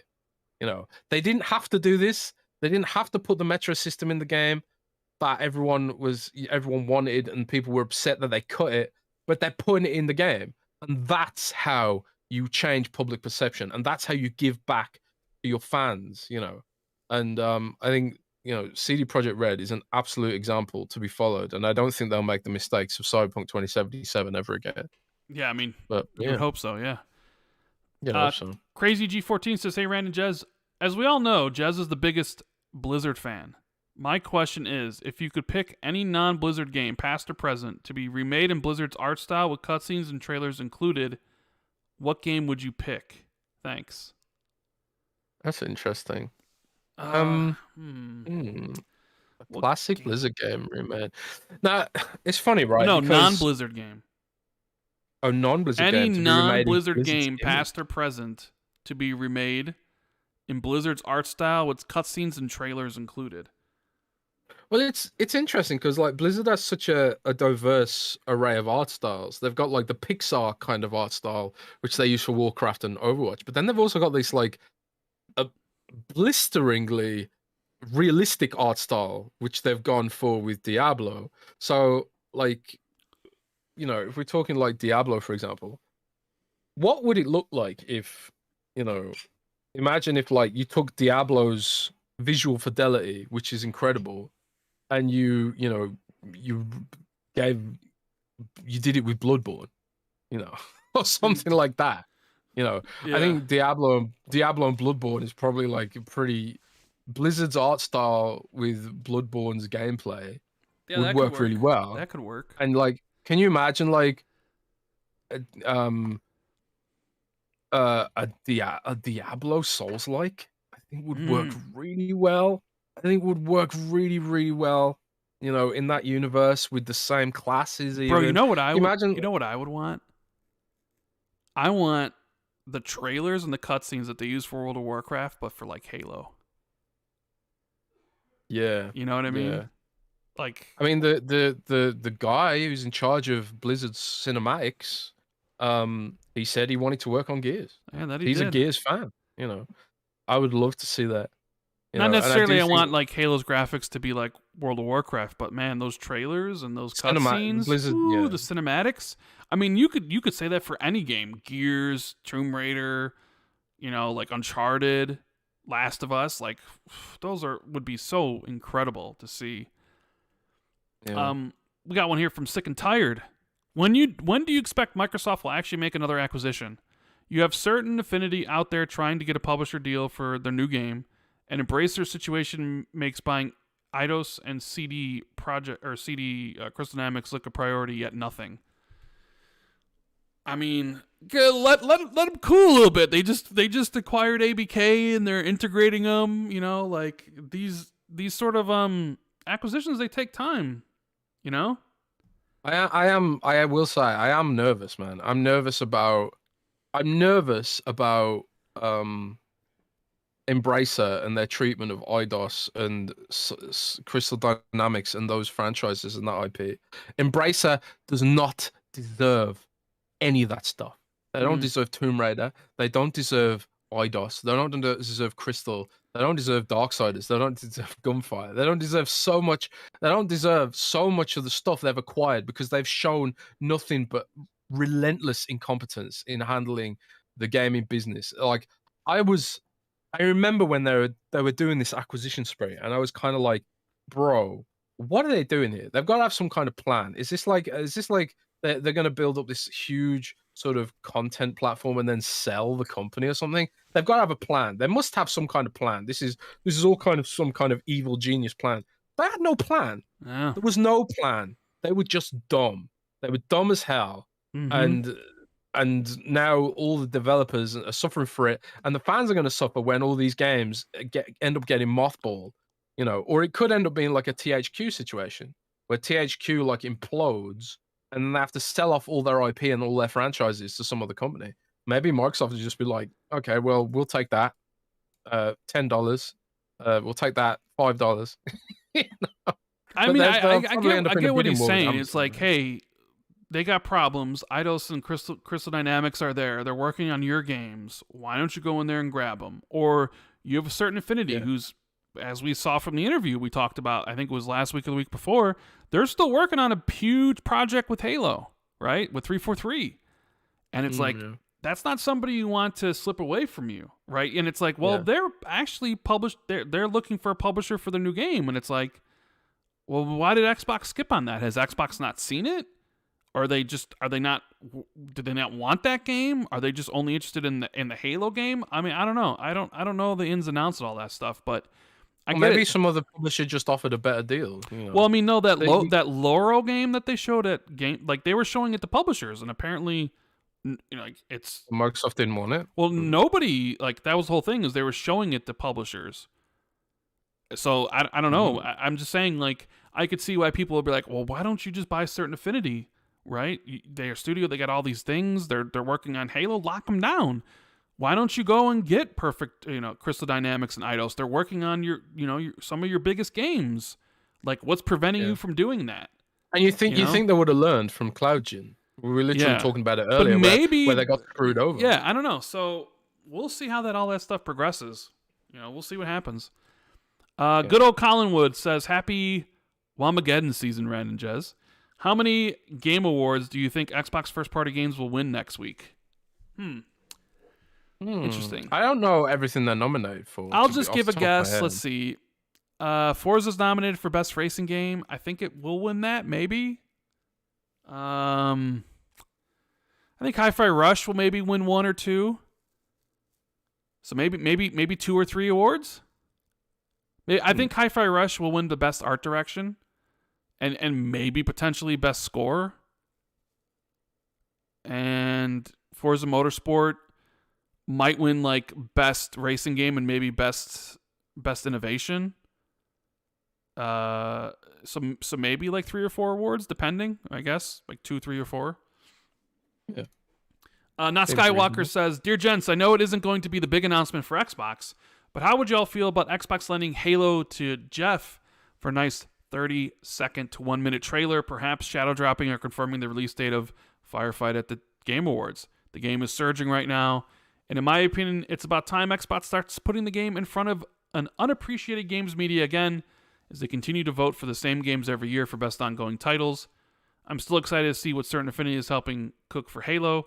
Here's hoping we see it soon. Cheers, Aiden." Well, Aiden, kind of answered. I know you posted this 8 hours ago, but we got the answer. They're dropping that on December 5th. So there's a new trailer, and Firefight will be there. Now, I guess you could still say, like, well, maybe they should still do a trailer for Halo at the Game Awards. True. But I doubt they will. I don't think they would. So, I mean, Xbox answered that one for you, or 343 answered that one for you already. Governor Grimm says, quick one this time. Do you think we will start getting ABK games put into Game Pass at the Game Awards? Also, why do people think Baldur's Gate 3 will shadow drop into Game Pass at the Keeleys? That seems like it would be way too expensive at this point. What do you guys think?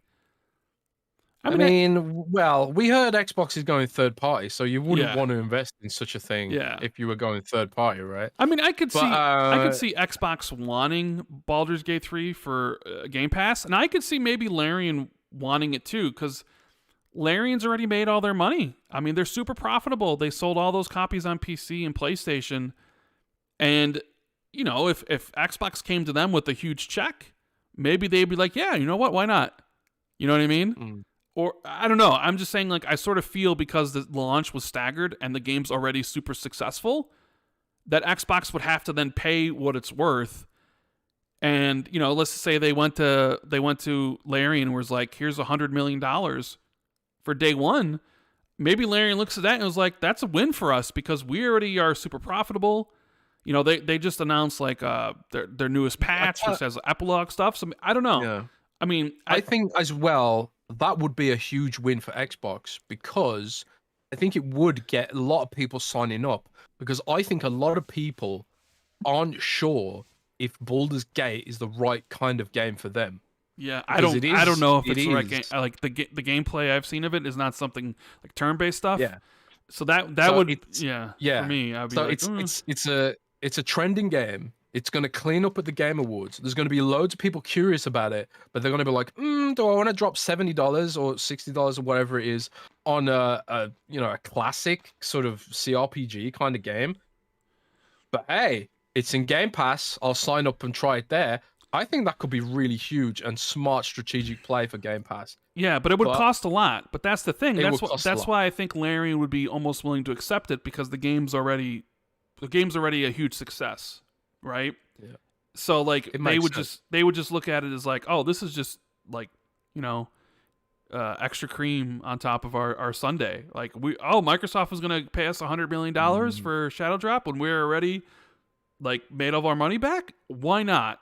You know, I'm not saying it will, but I could see the scenario why Larian, if the money was right, would be receptive to it. As far as ABK games, I mean, they've said that the games won't hit Game Pass until 2024, so I don't think we'll see. And I mean, what if Phil was kind of like, what if they did decide to drop it at Game Pass on like at the Game Awards, even though Phil said 2024, people will call him a liar. So no, I was thinking, well, what if they did a shadow drop and it was like ABK games on Game Pass now? I don't think we'll see that. I think the game. ABK games will be 2024, but I do think we might see an announcement at the Game Awards for 2024. Maybe it'll be January 1st. Yeah, maybe. Sierra 11 Kevin says, get your Xbox for Christmas because this is what's coming. He says, hi guys. There were comments last week that Xbox should boycott the VGAs due to lack of nominations. I think they should go to the extreme opposite and make some big announcements. While this comment is dismissive to the award winners, I believe people are more apt to remember a trailer or announcement versus who won what award. Thoughts? I mean, the whole... We have to, the boycott the awards thing just doesn't make any sense because the people who vote on the awards are independent of Keighley. You know, it's the jury that votes on the awards. So it's game journalists and content creators or whoever is on the jury. I don't actually know. But it's outlets like Metro, Metro who are so unbiased and completely ethical in their approach to game journalism. They're the kind of people on the jury for whatever reason. But anyway, it's not really Jeff's thing. I mean, you could say like maybe they could boycott it to try and get some more diverse voices on the show. Hey, you could even have Rand on the jury. I think Rand has some. I mean, I know Skillup's on the jury, but like it doesn't make sense to boycott the VGAs because. I mean, you're just handing it over to potentially PlayStation or Nintendo, and they might announce stuff, and it's a gigantic audience. It's Nintendo's a bigger. It's not going to announce shit. What Nintendo's not going to announce? They usually announce something. They usually show something, don't they? I mean, Don the Otaku will tell us no. I mean, I'm just saying, like, it's. I think it's like the biggest event of the year. I think it has more viewers than even like the summer showcases. And you're just throwing away potential viewers. Like, you have all these people watching. It's time to be like, hey, Xbox, look at this shit we got coming. You know? Like, I don't know. I feel like boycotting it because your games didn't get the nomination is just kind of like people throwing temper tantrums, right? Yeah, it wouldn't come across in a good light. So, no, the audience is there. You have more than enough games to showcase. You got so many games in the pipeline. Yeah, show something off. Announce a brand new game. So it'd be like another one. Like, if they announce a brand new game, right? We already have all these games that are announced that we know that Xbox is making. Imagine if they come at the Game Awards and they announce a brand new game. And it's like, here's another new game that you can stockpile for either next year or 2025. That just adds to the amount. Like, look at all the content that's coming. You know what I mean? Yeah. Yeah. But I do think, well, no, I do think people remember the awards as time progresses rather than the trailers. I think people forget about the trailers relatively quickly, but they'll remember, oh, you know, Elden Ring won in 2022, but only really like game of the year. Like, people don't remember like, oh, what won best action game, but they'll remember what won game of the year. But usually the trailers and stuff, I find like people forget about after a couple months. And like, honestly, the Game Awards is a marketing event, and everybody complains Xbox doesn't market enough. So, and last year, people were really pissed off that they weren't there because they had an awful year, and people wanted to see what Xbox was doing. So you sort of can't have it both ways, where it's like you complain when they're not there, and then they don't get a nomination, so you complain and you want them to boycott, and then you complain that they're not marketing enough. Well, it's like, if you want them to market, here's a venue for it that millions of people are watching, so you got to take advantage of it. Yeah. Lee Sanders says, so as this is the last show before the VGAs, this is my biggest hope. I'm hoping for a showing of Hellblade, a proper trailer, not like the past in-game pieces we have had. At the end, we either get get the date, or two, get a developer direct for January, February, which will then give us the date we all want. Would be great to get further trailers on a few other games coming in 2024. Also, saying the game and getting people excited for another direct. Personally, would be a shame if that format was one and done. Oh, it's not going to be one and done. There'll be another developer direct. I mean, Phil talked about there being more showcases. I don't think we'd get a Hellblade trailer that says, tune in to the developer direct in January. I don't think they would announce an event at Keighley's event. That sort of seems a little bit tacky to me. I don't know about you, Jez, or you know what I mean? Yeah, I agree. We could get a Hellblade trailer. Maybe we will, because there were those classifications in Australia for Hellblade 2, Clockwork Revolution, and South of Midnight. You saw those, right, Jez? Mm-hmm. I mean, I don't think they mean anything. Like, I think I saw that they meant that they were just rating the trailers from last year's or this year's showcase. I personally don't think Clockwork Revolution and South of Midnight are hitting 2024. And I don't think Xbox thinks so either, because they didn't say it in the trailers. Right? Yeah. So I don't think they will. But, I mean, yeah. The thing is with Hellblade, it's like, are you really going to go to the Game Awards and show it for a third time? A third time? I just don't feel that's the right thing to do. Like, I feel like you show it off at a developer direct sometime in January, February, show off the gameplay. At that point, people watching the Game Awards like, did this game never come out? Why am I seeing this for the third? This is ridiculous. The game must be in development hell if they're always showing at the Game Awards or something. You know? Yeah, maybe. Sonic SVT Focus says, with the Game Awards less than a week away, a lot of focus has been on what new games will be revealed in the show, maybe more so than the awards. This feels similar to people watching the Super Bowl for the commercials than the game. In the last few years, more companies have just posted commercials online around the Super Bowl instead of paying to put out their products during the game. Do you feel that could start happening with the TGA soon, where companies just post their reveals around the TGAs, making it less important to reveal during the show? I guess you could say that's happening. Some companies already doing that. Yeah. Yeah, I guess Grand Theft Auto's about to do it, right? Grand Theft Auto's about to do it. Halo's about to do it. Fall Guys is about to do it. He says, I guess you could say that's happening with Rockstar, the GTA trailer 2 days before the TGAs this year. Yeah. They started doing it with E3 as well towards the end, where it was like, they were just like, well, why? Like, everyone knows this is the marketing beat time for gaming. So instead of paying the ESA for access to E3, we'll just have our own event. Bethesda did that, EA did that, Ubisoft did that. Microsoft was like a big investor in the ESA or supporter or whatever. So they were like, yeah, we'll have our own event, but it's still E3 or whatever. So, but yeah, I think that happened. GTA is doing it. Other companies are doing it. Fall Guys are doing it. They just announced they're putting out a trailer around the same time. I bet a bunch of trailers drop next week from all kinds of developers that aren't part of the show. But yeah. Well, I think the difference is it's like a winter E3 now. I wonder does Jeff charge the developers and publishers a fee for putting their games on his show? Like, I know the Super Bowl is the networks sell ad space, and then like you have companies like Pepsi will then buy the ad spots for X amount of money because like so many people watch the Super Bowl. But does Jeff actually charge? Like, let's imagine Xbox is announcing showing off Indiana Jones for the first time, right? Would Xbox have to pay Jeff a fee to have that game shown off at the awards? I think so. Or is Jeff getting paid from like the sponsors and all the other things? Like, is it more the sponsors that Jeff has through the commercials and stuff that are paying for it rather than the developers and publishers paying for the ad space? I don't know if that's ever really been discussed before. I don't know if he's ever discussed it or if any of the publishers have discussed it. But we know probably how all under NDA. Yeah, we know how the Super Bowl stuff works. I'm just wondering if the same thing applies to the Game Awards. Omen says we could find out maybe somehow. Omen says, great interview, Jez.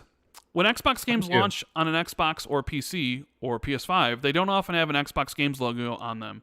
Why do you think Microsoft is so hesitant to put an Xbox Game Studio logo before the Bethesda Activision Blizzard logo? Starfield, for example, doesn't have an Xbox logo on launch, and I feel like the average person is still unaware that Xbox owns Bethesda and Activision. Don't you think that needs to change in order to educate the masses? What do you think? I think that might be a developer thing. I think it's just a case of Microsoft isn't mandating the use of that logo. It's probably honestly something they just haven't thought about. I could try and find out some more details on that, but I do agree. I do think Microsoft should shout out that loud and proud that these are Xbox games, because Sony would and Nintendo would, right? Yeah, they absolutely. I would put that shit Xbox logo in front of Call of Duty every single time. Yeah, 100%. Yeah, I would do that for sure. I don't know why they don't. But it's something that they really should do. Honestly, maybe they want to be the good guys. I don't know. They always have that conniption to be like the good guys. But maybe they should really be not a conniption, but they really have that. What the hell does conniption mean? Shut, Jess. Said the wrong word. Don Otaku says, if Xbox could poach any studio head, even from PlayStation and Nintendo, to build a new quadruple A studio for Xbox, who would you two choose? Well, I mean, Nintendo's out of here. We don't want anybody from there. Nintendo doesn't know what a quadruple A game or triple A game is. And Miyamoto is probably close to retirement anyways. Who would you poach from anywhere? I would have said in the past Dan Houser. Yeah, I was literally going to say that. I was going to say that. That would who I would have picked. I think he did announce his new project recently, right? Yes, but it's not a game. Yeah, did I read that correctly? Something like that. Yeah. I'm trying to think of any other. Let's see. You know who else? Vince Zampella. I think Vince got the magic touch. Oh yeah, magic touch. I mean, his greatest asset probably. Yeah, I would poach him if I could. But those are the couple of the ones at the top of my head. I mean, Kojima,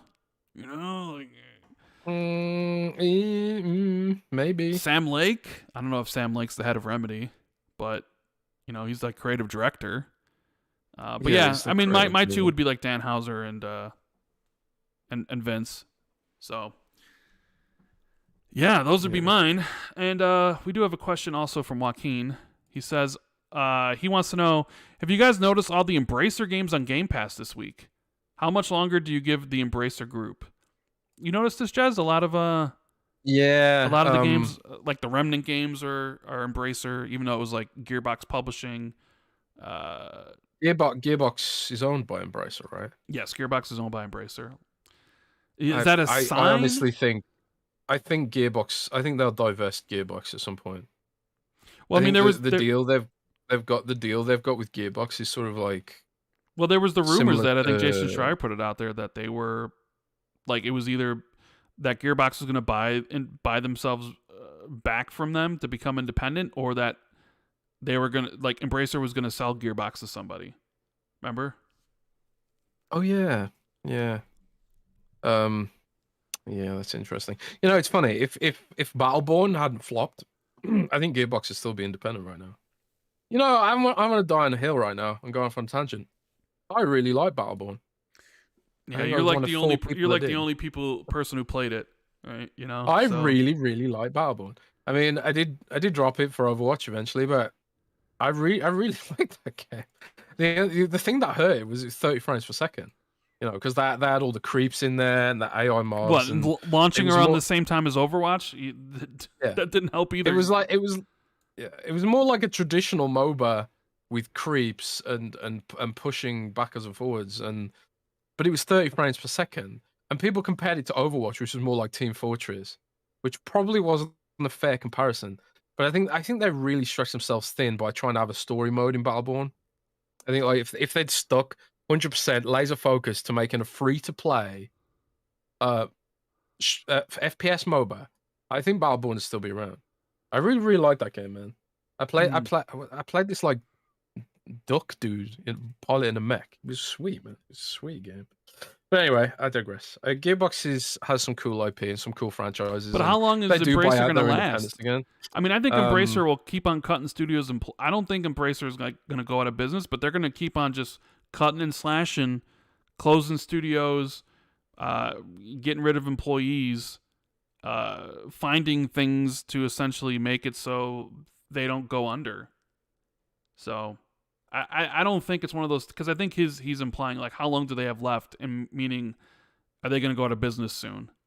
I don't think they will. I don't think they'll fully go out of business, but I think they're going to divest a lot and restructure, and maybe even get a new CEO or something like that, and just be like, yeah, we didn't know what we're doing. Sorry, you know. Right. But yeah, we'll see what happens with that.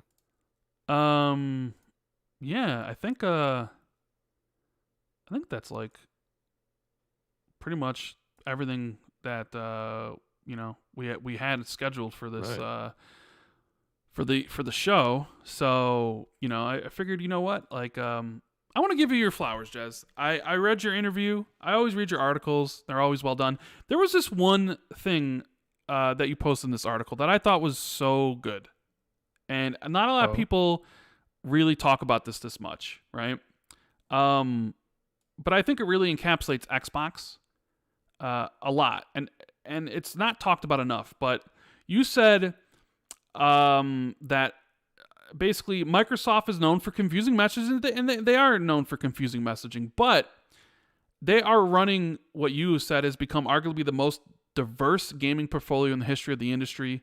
They have a Tencent-like mobile gaming division, a traditional PlayStation-like console gaming department, an expanding PC gaming footprint, and new things like cloud gaming and gaming subscription services. Like, who else is doing that? You know? Yeah. And I don't think most people realize that like they're doing a lot. There's a lot of things. There's a lot of moving parts. Yeah. So I love how you pointed it out, but I love the interview. I'm really glad that you got to be able to find the interview Phil on the record. Unfortunately, you didn't ask him about going third party, you know, because now that's, you know, people out there still running with that narrative. Maybe you should get Phil to do a quick addendum, you know? Yeah, I bet I could maybe run an addendum, but yeah, I don't know. Achievement in the Super Chat says Scalebound trailer for the TGA'S, which, of course, Scalebound mentioned for the show, as always, right? But yeah, Scalebound. I did want to get Scalebound in there somehow, but I couldn't think of a good way to do it.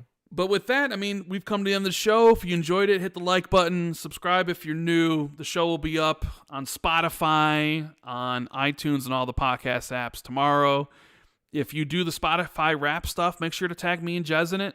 We love seeing people do that and how long you listen to it. Yeah, thanks so much. It's incredible to see how many people listen on those platforms. And we'll be back.